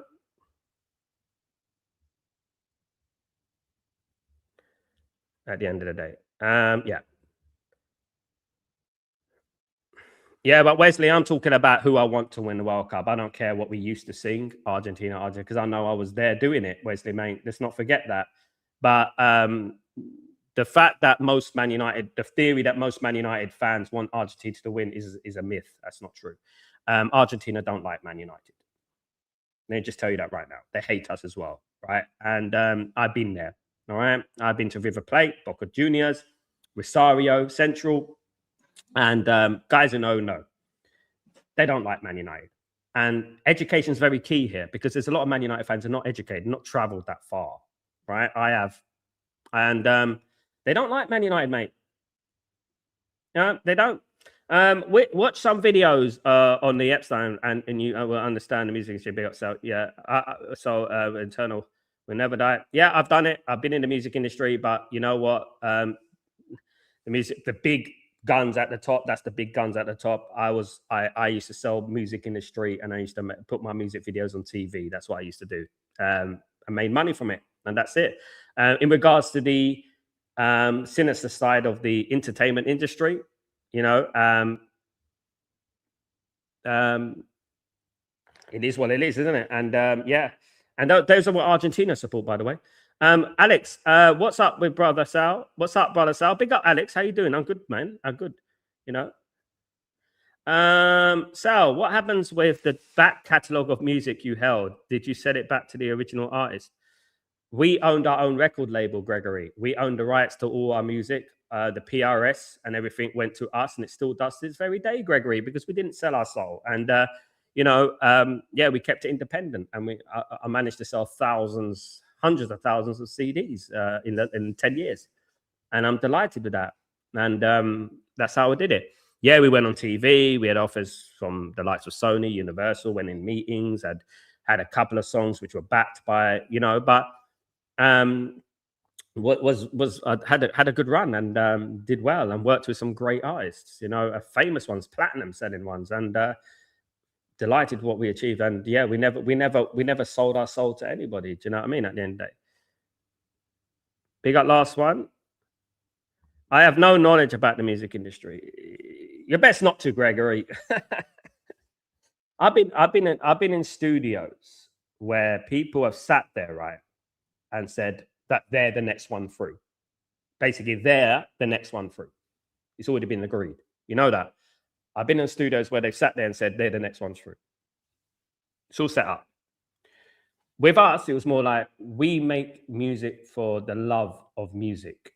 It was like that. It was like, I love music and we're going to make music for love of music. My great grandmother was an OBE from the Queen, which is one of the highest honors you can get. She was the first actress to go to America and act, right? And I don't know where it came from, but you know, we took the lead, and just I'm an artist. I'm a cartoonist originally. I draw, right? I can draw anything. You name it, I can get a piece of paper like this without even looking, and I can draw you a picture, like a blank piece of paper like this, and I can do this, and I can draw you a picture, right? And that's what I did. That's what I used to do. Like, you know, and I can do that straight up off the cuff, you know, and that's what it is. And that's what I used to be. I was a cartoonist. I was an animator. I used to draw.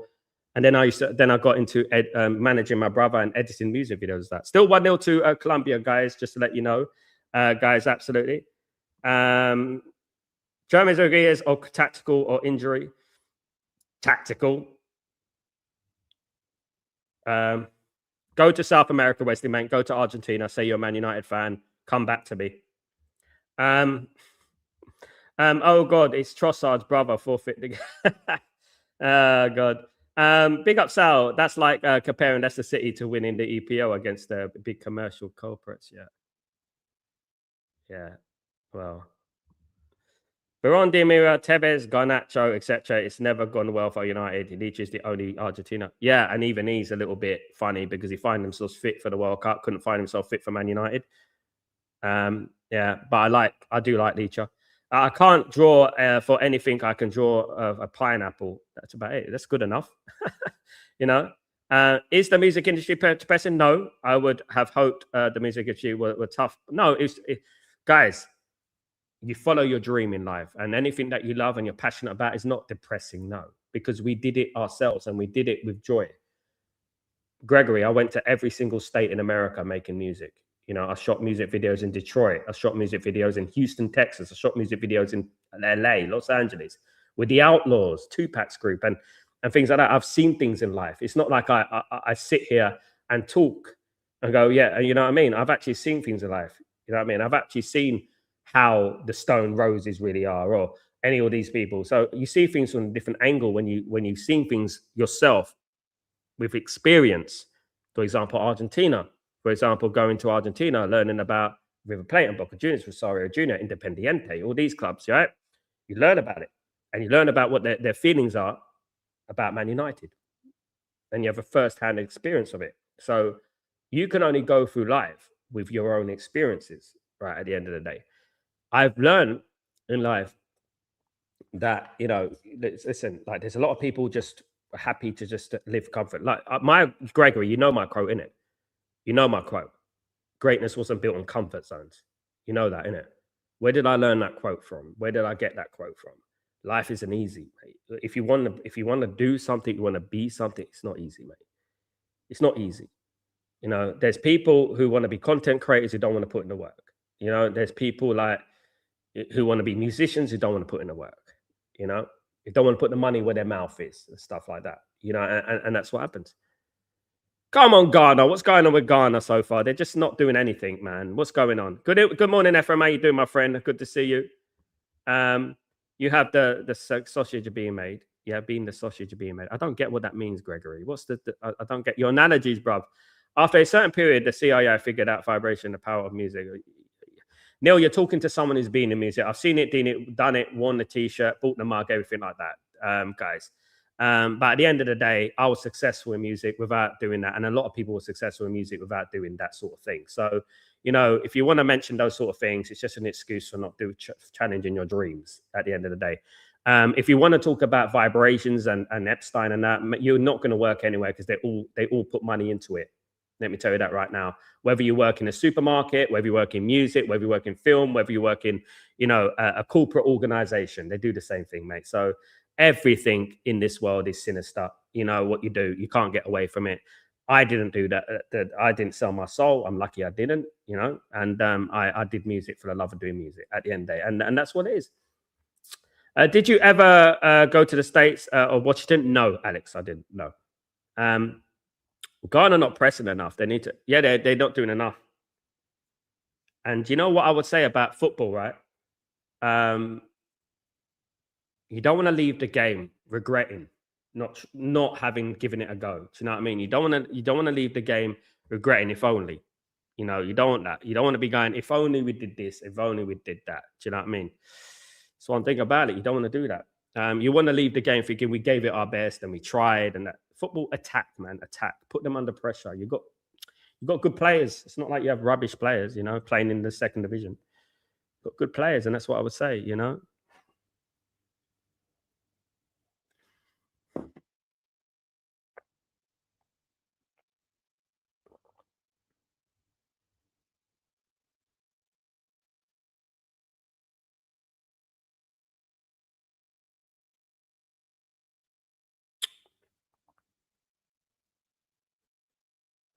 But there's not many people out there who who really go for their dreams, who go against the normal, go against the grain, coming from a poor area and doing something and achieving something. So getting from nobody to working with platinum selling artists.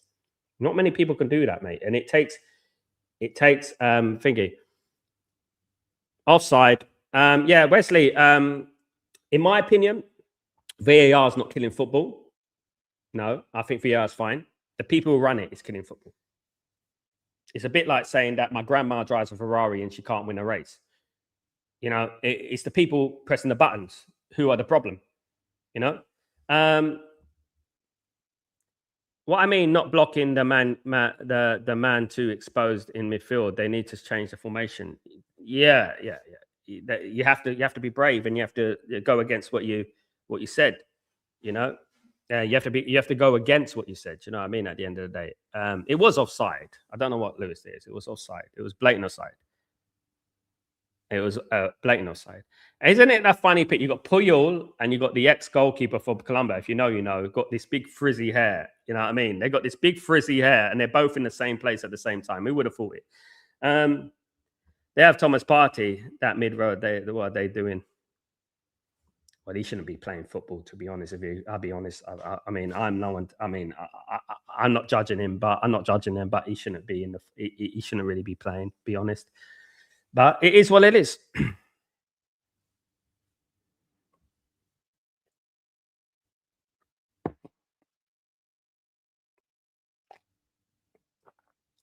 Big up everyone, though.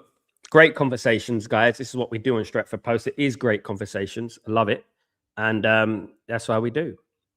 There's a great save from the keeper, by the way. He's keeping him in the game.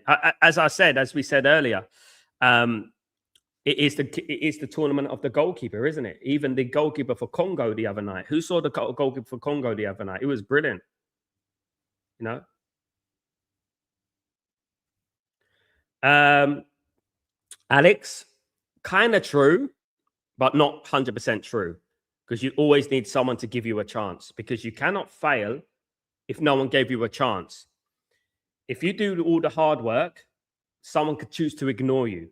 Someone could choose to not pay attention to you, even if you're the best at what you do. Even if you're the best footballer, you're the best musician, you're the best artist, you're the best actor. Someone can just refuse you just for the sake of refusing you. They might not like you, whatever.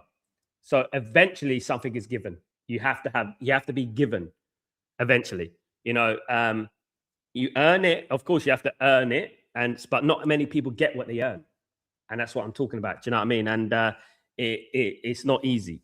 You know, what you have to do your best and you have to keep going. For example, look at me, guys.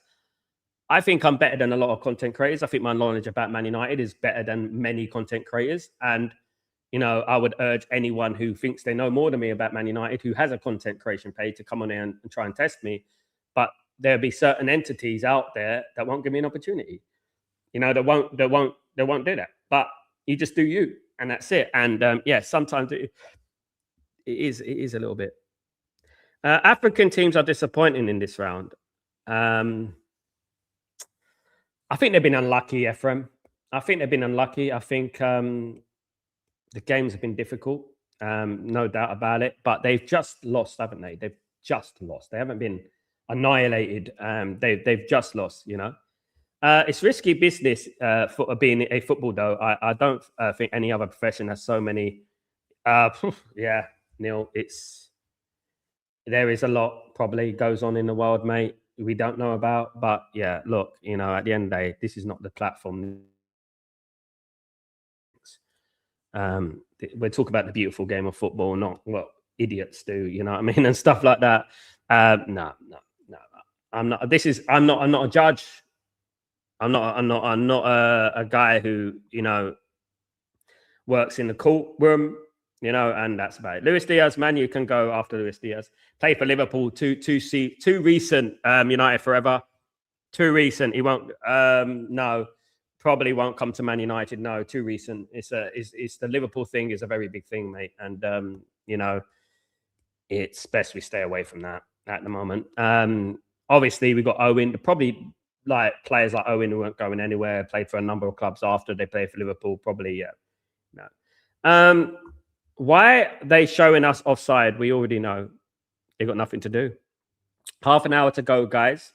Wesley, what happened to the ref calls it as he sees it and we all accept it? Just about in the pub. Oh, those were the days.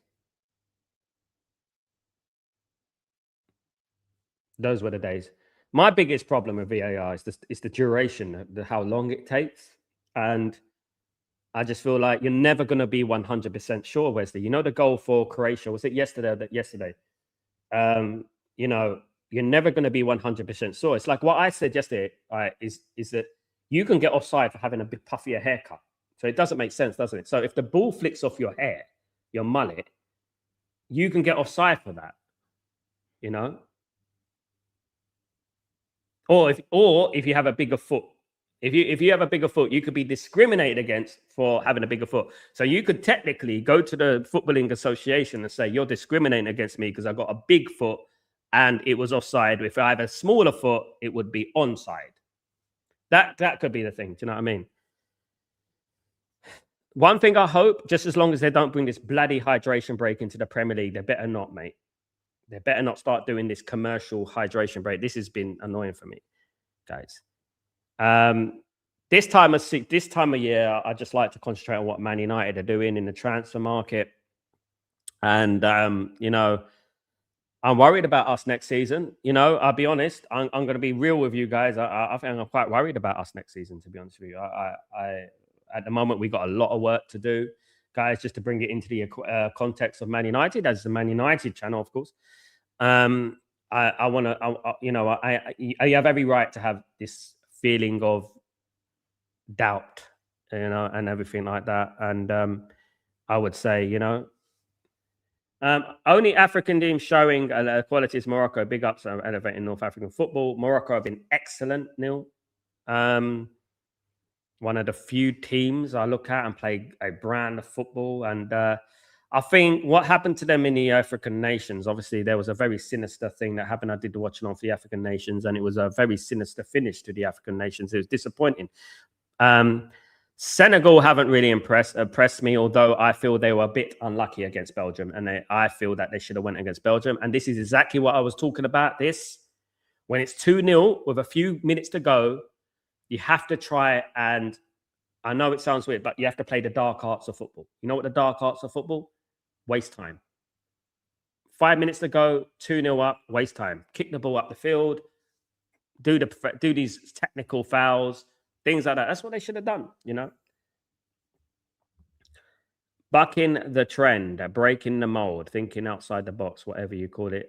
The one takes okay the opportunity. So took the opportunity to take the opportunity, guys. You have to take the opportunity. Deaf to the people who make VAR, not the people who press the buttons. Absolutely, because at the end of the day, we're going to get bad decisions. So let's not forget, Mesley, mate, we lost the league title on Didier Drogba being 2 yards offside, and we lost the league title, mate, because of that. That would have been called offside. We would have won the league. Neil, Owen in the LFC shirt was insane. Owen, early Owen. I haven't seen an 18-year-old like that since George Best, probably. Like, you know, he was incredible for a period of time until he got that injury. And everyone would admit that, you know, he was an incredible player, but played for Liverpool, unfortunately. You know, at his peak. Did he not take the Fatuo from Leicester? He'd make an impact on this game. Yeah, he's there, mate. He's there. He's on the bench, I think. Did Owen won any cups with Liverpool? Yes, he won the treble, the domestic treble. He won that. He won the Ballon d'Or as well. So he won the League Cup, FA Cup, and the UEFA Cup back then, which is now the Europa League back in year 2000, which is the Poundland treble, basically, he won. So that's what he won. Yeah, he won the FA Cup in 2002 as well. Scored 2 goals against Arsenal. Don't get this kind of knowledge anywhere else, do you? I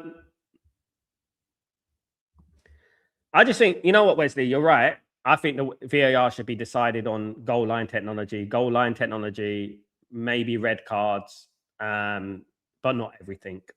I agree, absolutely.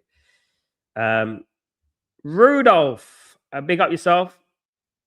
Big up yourself, Rudolph. Hope you're doing well, my friend. Thank you so much for your super chat and your generosity. I appreciate it, mate.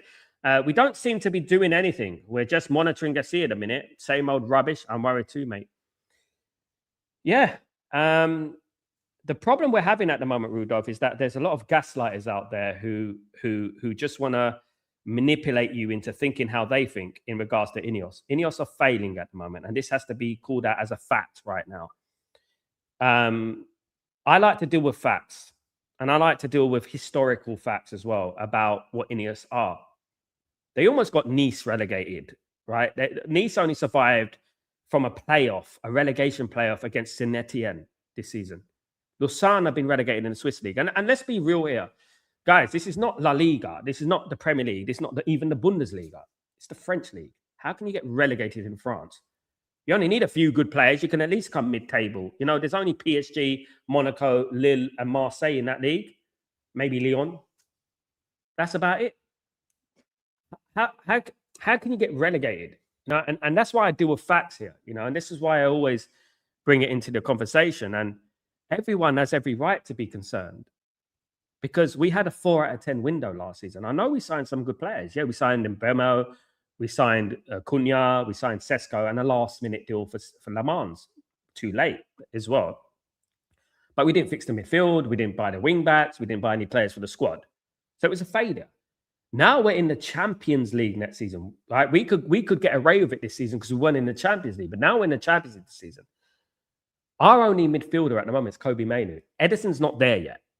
Edison will be there, 99%, fingers crossed, but he's not there yet. Right now, as we stand, we only have Mainoo next season.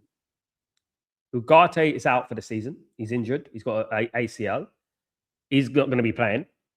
So right now, as we stand, we've got Mainoo. Okay, let's say we've got Edison. With Edison and Mainoo, how far is that going to get us? Let's be real here, guys. You know, Edison is a big risk, right? And I'm going to support him with everything, but Man United are nowhere near where we need to be. We're nowhere near, do you know what I mean? Where we want to be, you know? And the silence is very deafening at the moment, you know, because, you know, we're not really hearing anything and it is deafening. And there was, before the fiscal financial year reset, everyone was saying, wait until the financial year to reset. Wait what happens after the financial year. See what's going to happen when the financial year resets and the fiscal year resets and see what's going to happen. Here we are. Now people are saying, wait until the end of the window. Wait until the transfer window is finished. Watch and wait and see. So we're going to wait until the end of the window, right? When we failed in this transfer window and when it's too late. Basically, and we can't get anyone and we have to deal with what we got until January. It's a disgrace. Another thing, making excuses for not spending money, justifying billionaires who wouldn't care about you, right, saving money. You know, and it's embarrassing. I'll be honest with you, it's embarrassing. This Man United fan base, honestly, a lot of them are embarrassing. The ones who support Ineos and Glazers and supporting them, you know, no other big football club in the world would do this. You know, and every time I go anywhere in the world, guys, the first question people ask me, what happened to Man United? What's going on with Man United? You know, and that's what it is. You know, thank you so much, Rudo, for your generosity and kindness. Thank you so much for the super chat. Bless you, my friend. Have a great day. United, Belgium was lucky to win. They were very lucky to win. It wasn't a penalty in my eyes. You know what I said, guys? I said it from the beginning. I said that if you have to look at a decision for longer than a minute, remember these referees are meant to be professional referees, the best in class at what they do, right? I believe if you have to look at a decision for more than a minute, it's not a penalty, it's not a red card, whatever. I think it has to be clear and obvious for me. I think that's the key word there, clear and obvious. Or they could do the cricket thing where they just have two. Every team can have 2 appeals per game. You can appeal it. That's it. You know, Sal, they use the technology in cricket so well? They use it, even tell you if nick the ball. But the commentary are very. The problem with cricket and football is this, Neil. And I want people to know me, and I want you to solve this conundrum, right? if this is a cricket bat, and the cricket ball comes in and it spins and it flicks off the bat, and the umpire saves it and catches it, and it's offside. No, it's LB. What's it? Slip, right? And he's out, right?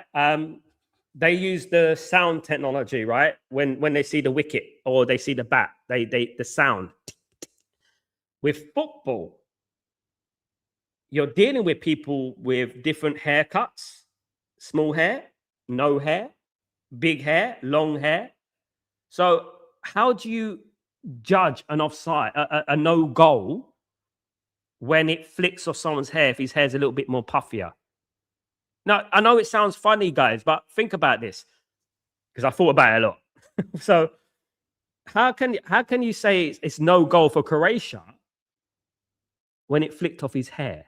If he didn't have that hair, if he had no hair, that's the goal. That's a goal, right? So where do you draw the line here? The conclusion I make is that it has to be clear and obvious.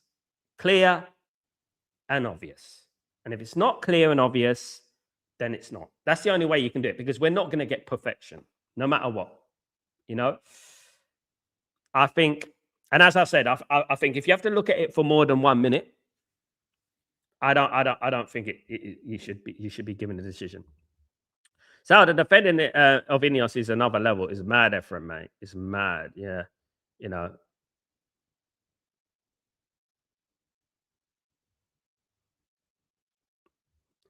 Ineos need to pull something massive out of the bag. Well, the first massive thing, and I don't know what you think about it, would be Tchouaméni. Now, guys, every single day I have phone calls, and people know this is why I've been right about Man United for many, many weeks and months and years in regards to transfers. Every single morning, I have someone I know, who is at the club and very well known, and I get the information. So hopefully we get some more information today about what Man United plan to do in the transfer market. And I don't want to be hearing about Somerville. I will be live for Breaking Dawn, guys, a bit later, of course. I mean, yeah. Ineos need to sign the next. You know what was softened? Here's a chance, nearly 2-0. You know what was softened the blow of everything around Man United at the moment? You know what was softened the blow? Tchouaméni was soften the blow for me. I think Tchouaméni, buying him would really, really heal a lot of wounds. You know, absolutely. I completely agree, mate. They've destroyed Nice, and now we're stuck with them. Yeah, mate, Rudolph, me or you could manage Nice and do well. This is the whole thing. This is the point of it, isn't it? Me and you can do well at Nice. You know, it's not hard to get mid-table at Nice. To get relegated in France is a next level fuckery, mate. I'll be honest. It's mad, you know, and especially Nice, right? Who are not a bad football team, by the way. They're one of the bigger teams in France, and you know, at the end of the day, and they've absolutely destroyed them, and they almost destroyed Lausanne as well. To goal kick. Come on, Ghana. They need to do something. They ain't doing nothing at the moment. They need to do something quick. And we are just looking at 100 million bound land just for him to get back on loan to Lille. Ineos won't do that because they are clowns. I'll just pay the 100 million. I'll pay the 100 million for Owen Bawadi. You know, we're only going to be saving 15, 20 million if we get him, if we send him out on loan, back on loan. And this is something that I spoke about, you know, last week, you know, and obviously, lo and behold, big journalists have been saying the same as me. What I would say is, I would say, pay the money. You got to pay the money. You got to pay the money. I mean, you think that Arsenal care about spending 100 million on Declan Rice? I think they think they'll be, you know, very proud of spending 100 million on Declan Rice, even though most of us said Declan Rice is not worth it. I think he's worth it now, isn't it? You know, you see, and I'm going to sell you guys right now. Tonali would be worth it. Mateus Fernandes would be worth it. And Anderson would be worth it at Man City. You're going to see that next season. People, if we went into next season with Mateus Fernandes and Tonali, let's not kid ourselves and let's not lie to ourselves. We would not be mentioning money. We'll be delighted. We'll be over the moon, guys. you know. Neil, Saudi advised them about Bawadi months ago. If they pay 100 million now, egg on the price. Yeah, I know, Neil. Sorry, Neil. Sorry, guys. We would have got him for 40 million, mate. Neil, snooze, you lose, isn't it? Now, next it's Keith Schmidt. It's Syed Omala. There's a couple of players out there. It's there if they want, but they're not going to do it. They're going to wait until the World Cup or something happens, or they have a good Champions League campaign or something like that, and then there you go. Sal, do you think a CM from the academy will get promoted to fill in the gap? I think it could happen. I really do. I think Jim Thwaites is a very good option. However, what I would say is that will be an incredibly massive risk. Academy players are players that should be drafted into the team gradually, bit by bit, maybe playing the League Cup, maybe playing the FA Cup a little bit, and then slowly but surely integrated into the side, and I would say, but what I would also say is that we might be left with no choice but to do that. If we've only got Edison and Mainu in the side, as first team midfielders, our backup might be Jim Thwaites because Ugarte's injured. He's got an ACL, so our backup might be Jim Thwaites. As things stand here, with facts, we might have to draft in Jim Thwaites. We might have to draft in, Sekou Kone. We might have to do that, and there you go. But that represents a risk, a big risk, especially, guys, we could be playing Arsenal on a Saturday, right? Theoretically speaking, we can end up playing Arsenal on a Saturday, and then we could play Real Madrid at the Bernabeu on a Wednesday. You know what I mean? Mad, isn't it? Chua is a bargain at 75 million? Yes, Neil. Yes. He won't be 75 million now. You know what's going to happen, Neil? The thing that's going to happen is that they're going to look at Anderson. They're going to look at Mateus Fernandes. They're going to look at Tonali, Real Madrid, I'm talking about. And they're going to say, well, in England, Man City paid 116 million for Anderson. Spurs paid 85 million for Mateus Fernandes and a similar amount for Tonali. So Tchouaméni, who's a very experienced French international playing for the best international team in Europe, in the world, in my opinion, is playing in the first team for France, right? How much? He's going to be? They're going to value him at more. It's just the price is going to be elevated to an absolutely different stratosphere, if you know what I mean. Do you know what I mean? So, yeah, I mean, I would say, Neil, especially co-owning United, you could send so many kids to get proper minutes and demolish the league. Yeah, you could. Big up, Neil.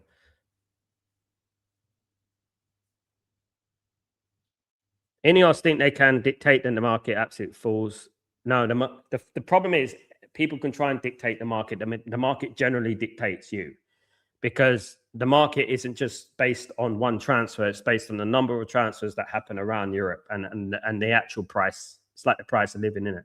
What we have to come to accept, what we don't seem to understand, we seem to be living in 2010, is that the 50 million of then is the 100 million of today. That's what we have to look at. That's where we have to draw the line here. And that's where we don't quite understand, what that is. You know what I mean? Andrei Postecoglou has been named to the new Al Nassr boss in the Saudi Pro League.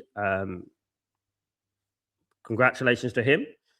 Where he would coach Cristiano Ronaldo. That's crazy. He was. I mean, I don't think he would do well with Cristiano Ronaldo. Obviously, Al Nassr had the very experienced coach, Gomez, wasn't it, who managed them, who was like 70 years old and highly respected in Portugal. I don't think Ronaldo would want to listen to a bum like Andrei Postecoglou. That's it, and I think that is a recipe for disaster. Yeah. They won't get on because Andrei Postecoglou is arrogant. He's a very arrogant guy, man. You see him, he's arrogant. He's arrogant. If he goes there, man. Guys, remember this one. I'm going to do some watch-alongs. I'll tell you what, I'm going to do some watch-alongs for Al Nassr and stuff, and we're going to see. We've got 10 minutes to go, guys. Still 1-0 to Colombia. Bob, Man United are in talks with West Ham over Somerville. Reports say don't want him. We will probably end up with Baleba. They bring, yeah. I mean, Fletcher and Thwaites. I mean, I like Thwaites. I'm a big fan. Fletcher's only there because of his dad. All right, this is a fact. And I like Thwaites. I would rather Thwaites given an opportunity. But yeah, we'll end up with Baleba, and then we're going to end up with, being very mediocre next season. Sorry. Baleba's been, sadly, he's been awful again. All season he's been awful, and we're going to spend 70 million on that. It's mad. At the end of the day, it is mad how we do business at this football club these days. You know what I mean? It is crazy. Another good save from the Ghana keeper, by the way. He's been their savior so far today. He's been the one who's been saving them. I think he's been good.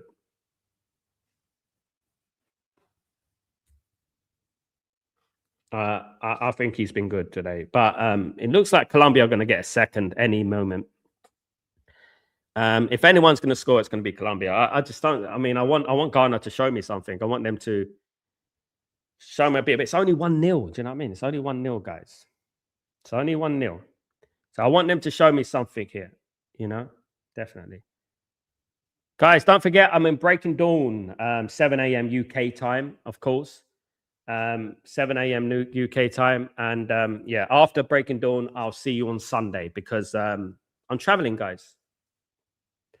So I'll see you on Sunday, and I'll keep you posted about everything and stuff like that. So, yeah. So after Breaking Dawn, I'll see you tomorrow. So I'm going to miss a couple of last 16 ties. I'll miss the Paraguay one, I think. I'm going to miss the Moroccan one, unfortunately. I wanted to watch that one. That's on at 9 o'clock tonight, isn't it?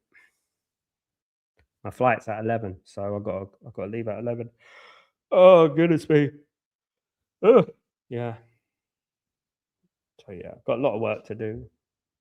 Neil, the attacks seem to be missing something from Ghana. No one on the end. It's a belief system, mate. It's just they're not believing in themselves. They're not really going for it. If Cape Verde can show us that they can score against Argentina, then, Ghana can score against Colombia. It's just it's a belief system. And trying to make it happen, try your best to put Colombia under pressure. That's what you have to try and do. Do you think Canada will pull up an upset against Morocco? No. Bob. What's in Canada's favor? Home advantage, but they're playing in America, I think they are. But I would say that quality-wise, on any other given day, Morocco will win that game. But football doesn't work like that. I think Morocco will win it just. And I think it will be better for the tournament. Chance. Oh, great strike. It was just wide. I think it would be better for the tournament for Morocco to go through based on quality. That's what I would say. What about Doki from Union Berlin on the free? That's a deal that could see us with another centre back. Yeah, I don't mind bringing another centre back in. That's fine on the free transfer. Yeah. I'm just so worried about, I'm so worried about our midfield. That's what I'm worried about. At the moment, I can't think of anything but our midfield. I'm happy with Euro. I'm happy with Heaven. I'm happy with De Ligt and Licha. I'm happy with them, but I'm not happy with the midfield at the moment. I'm a bit concerned, and I think everyone really and truly should be concerned about the midfield of Man United at the moment. Absolutely, guys. We've got 6 minutes to go. Huge respect to Cape Verde, Ephraim, absolutely, every day. Unlucky and very weird, some of the decisions that happened today, I'll be honest. If you know, you know. Lars, you missed a bit, so you're easily pleased. Lars Gunstani, he was all right. I mean, he done all right at Man United, but yeah, he's a good character. I mean, we need a lot higher quality, though, in my opinion. Absolutely. Rudolph, you absolute diamond. Thank you so much for your super chat, brother. Thank you very much. I appreciate that, mate. You're kind and generous, and I appreciate you, my friend. What pisses me off is ones are trying to live off the name of United. Yes, and we just ain't that club anymore. All they've done is help destroy us more. Seems like utter arrogance and naivety. There's some people, Rudolph, right, who are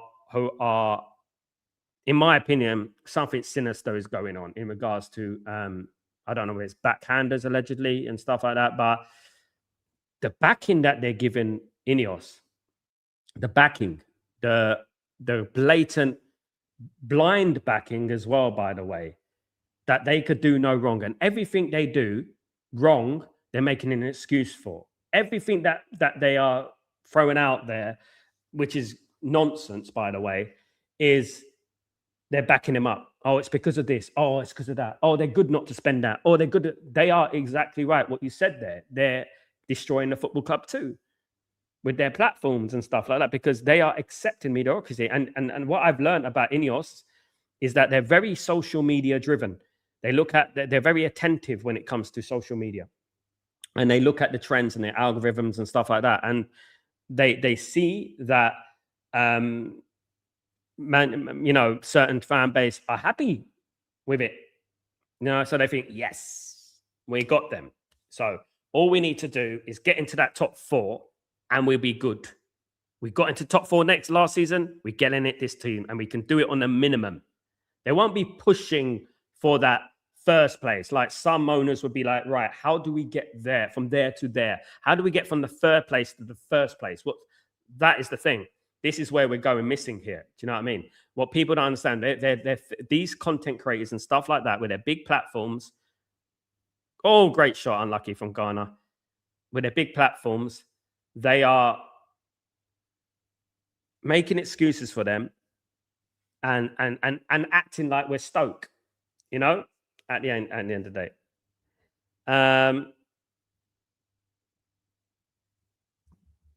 Thank you so much for your super chat, Rudolph. Again, the passion he showed, he wanted to say if he take him as a backup right now, at least something. Yeah, I agree. Rudolph, that they're a bunch of fucking idiots, and people are backing them. The fan base is completely split. I'm on your side. Screw them. Rudolph, I can easily come on here, right? I can even come on the stream every single morning and gaslight you and get more subscribers and get more likes, right? I can easily do that, right? But it's not in my nature, and I want to tell the truth because I care about this football club. I care about the football club a lot, So when I talk about this football club and people don't realize this, no matter how old you are and stuff like that, I'm very passionate about it, and I get very annoyed by people with big platforms and little brains, and are easily manipulated and sold their soul so quickly. Why do you think a lot of them they get access to Old Trafford? They get those VIP passes. They get all them. Why do you think that is? It's exactly what they're doing now. This is why they get those VIP passes. This is why they get access into the presses. This is exactly what it is. Where people like me are continually putting the pressure on, continually trying to push, continually saying, what are we doing here? What the hell are they doing? They're failing. It's only me, really, and Mark Goldbridge, really, who are actually pushing this narrative, pushing this. It's only me and him at the moment. You know what I mean? And it is really scary when you think about how manipulated a section of this fan base has been and stuff like that. Do you know what I mean? And it is crazy. It is crazy, and it's disappointing more than anything.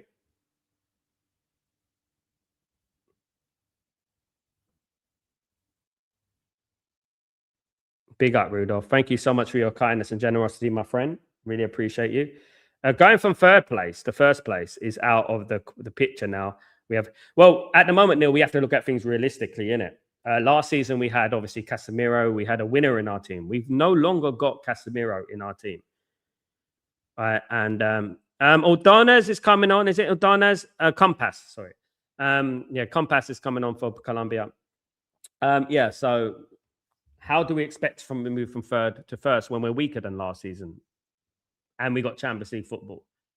Yeah, you have to look at things from what they are, isn't it? You have to look at what they are. How do we expect to go from there to there when we're weaker and other teams are stronger? And it doesn't make any sense logically, scientifically, everything. And I mean, Mainu and Edison in the midfield. Could this be? Ex-players are bloody nightmare too. I watch Goldbridge too. Good to see someone else speaking the truth. Rudolph, yeah. look, at the end of the day, Goldbridge has never helped me. Should help me. He should get me on his platform, but someone who actually spread the right message. But I would call people out who spreading the truth, who is spreading the truth, and he's spreading the truth. And there are people out there who are undercover Arsenal fans with big platforms, not spreading the truth, and trying to justify everything that Ineos do, at the end of the day. I don't know whether they're a bit slow. I don't know what is wrong with them, but it's crazy what they're saying. They always do this when we are in the Champions League. Yeah, Ephraim, they've done this in the past. They've done it with Jose Mourinho and Ole Gunnar Solskjaer. They do it a lot, yeah. Because you know what they think? They think, well, we got in the Champions League, so we could do it again. So we don't really need to spend. We're good enough. That's how they think. They don't think on the lines of, we're in the Champions League. We came third. How can we compete? Now we're in there. How can we compete? They don't think like that.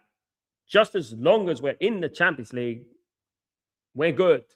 Thank you. That's all they need and stuff like that. 6 minutes of injury time, guys. We've got about 4 minutes of that left. As we stand, Ghana are going out in the World Cup. They need to do something. And they haven't done enough, in my opinion. Sadly, they haven't done enough. Cape Verde almost scared Argentina. They've done very well, Dabizas, against Argentina. A couple of very questionable decisions for Argentina that I've mentioned already a few times. But fair play to Cape Verde. Fantastic performance. And the example of how you have to play in a World Cup. An example of what you have to do with your resources that you have and utilizing your resources effectively. That's what you have to do. You know what I mean? Absolutely. Bring back David Gill or just someone who understands football. We just need to get the Glazers and Ineos out, mate. David Gill would be fantastic. Look, one thing I would say, and I'm not going to say this but what I would sympathize with Berardo and Wilcox, and I'll give you an example, is that Berardo and Wilcox can find you 10 players, right? Especially Wilcox. He may find you 10 players, right? And he brings those 10 players to Jim Ratcliffe and the Glazers. There's this player, that player, that player, that player. It's them who make the decision. And it's the Glazers who sign the checks. Right? So it's them two, the Ineos and the Glazers, basically. So they could say, Berardo and Wilcox can bring forth players to the Ineos and the Glazers and say, what about these players? And all they have to say is no. And we're not going to sign them. You know what I mean? So I have a little bit of sympathy with them because they're not the ones making the decision. It's the big dogs making the decision. Do you know what I mean? It's the Glazers making shit. I mean, I love David Gill to come back one day. But whilst David Gill is owned by the Glazers, it's just, you know what I mean? There it is. Exactly that, Neil. We can't cope with our squad we got right now, without Champions League football. We haven't got the squad, mate, Maybe that's why Asher left, because he wasn't getting the players manager. Yeah. There's a lot of sinister things that happen with that. There's a chance for Colombia. Oh, no, it's over. And there's a lot of sinister things that happen with that. Last gun standing. Someone doesn't just get sacked like that. There's obviously something very bad that's happened. He's obviously had a big disagreement with them, isn't it? And they've got rid of him straight away. They spent 3 months trying to get him, by the way. And then they got rid of him. You know what I mean? There you go. England has a tough game. Yeah, it's the World Cup. England has a tough game, indeed. But England have better players than Mexico and should beat Mexico, and that's how it should be. But it is a tough game, yeah.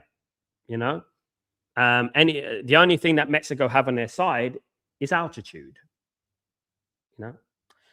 That's it. They got a player plays for their main player plays for Wolverhampton Wanderers, So I think England need to believe in themselves and don't worry about the gaslighting. Don't worry about this scaremongering about the altitude and that, and just try and keep the game quiet for the first 20 minutes. It's like Brad Friedel said, and try and win the game. And that's all they have to do. It's not going to be easy. It's the World Cup. It never is easy, but at the end of the day. They could have bought. A player for what they paid to sack him. Yeah, exactly that. Look how much money they've wasted over the last 2 years they've been here already. Saved by the Ghana keeper again. Ghana need to get that ball forward, mate, because they're going out the World Cup. For goodness sake, they haven't even breathed on the Colombian goal. Crying out loud. It's mad.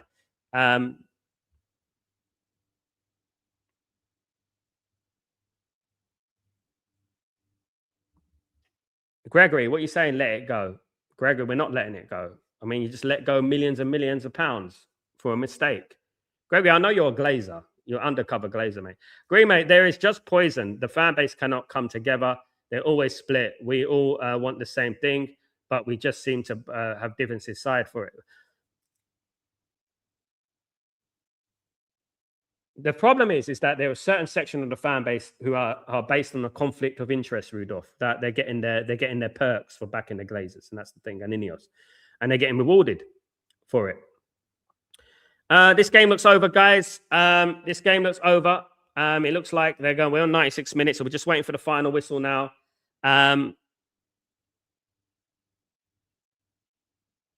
Just waiting on the last few seconds of this game. And then it's over. In Ghana, thanks for nothing, mate. You didn't even do anything, mate. Like the whole game is like, come on. I know you've only lost 1-0, but you didn't do enough, man. You got to try and score goals in this. You got to come on. You know.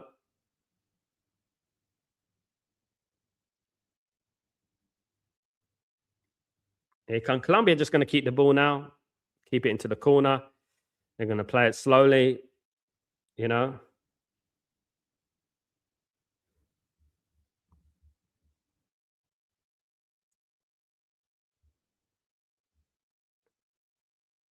Don't worry, Gregory. You said let it go. You said let it go. We sacked Ashford. Something happened. Let it go, mate. No, mate. Gregory, please, mate. You know, we're not letting it go. Was Dan wrong though? He was the least saying don't give it a full time, guys. Colombia go through by 1-0 to the last 16. They will play Switzerland in the last 16, guys. Congratulations to Colombia. Well done. They've won 1-0. The only team trying to win today was Colombia. Congratulations, commiserations to Ghana. Well done for getting this far. And next time, that's what I would say. You know what I mean? At the end of the day, absolutely. Yeah, next time. I'm sorry. Can't read this one. Dan, what's wrong with that? You're not going to back him. They wasted about 50 million on sacking Ruben and Dan. Yeah, he wasn't wrong. He saw something. Big up Colombia. He saw something that many people didn't see. You know what I mean? At the end of the day. And that's what it was, guys. England need to score first. I agree with Ephraim here. Absolutely, they do. Or keep it quiet for the opening 20 minutes and see what can happen. You know what I mean? At the end of the day. Don't worry, Gregory. You know, let it go, Gregory. Let it go. Like you said, let it go, mate. One of the worst takes I've ever heard. We sacked Rashford. We spent 50 million. Greg said, let it go. Oh, my goodness. Guys, I want to appreciate everyone. I'd say thank you, everyone who's joined me this morning. I will be back in a couple of hours, to do the Breaking Dawn, of course, guys. Latest Man United news coming right up, guys. Stay tuned. I will be back a bit later. Thank you. Smash those likes on the way out as well, guys. Congratulations on Colombia on going through to the next round of the World Cup. Last 16 against Switzerland. Argentina against Colombia's on for the quarterfinal, guys. Just to let you know, that should be a good one. Have a good evening, good morning, good night, wherever you are in the world. Thank you, guys. And I'll see you guys for Breaking Dawn in about 2 hours. I'm not going yet. I'm going a bit late. My flight's not until 11. But thank you, everyone, guys. I'll see you in a bit. Take it easy. Peace.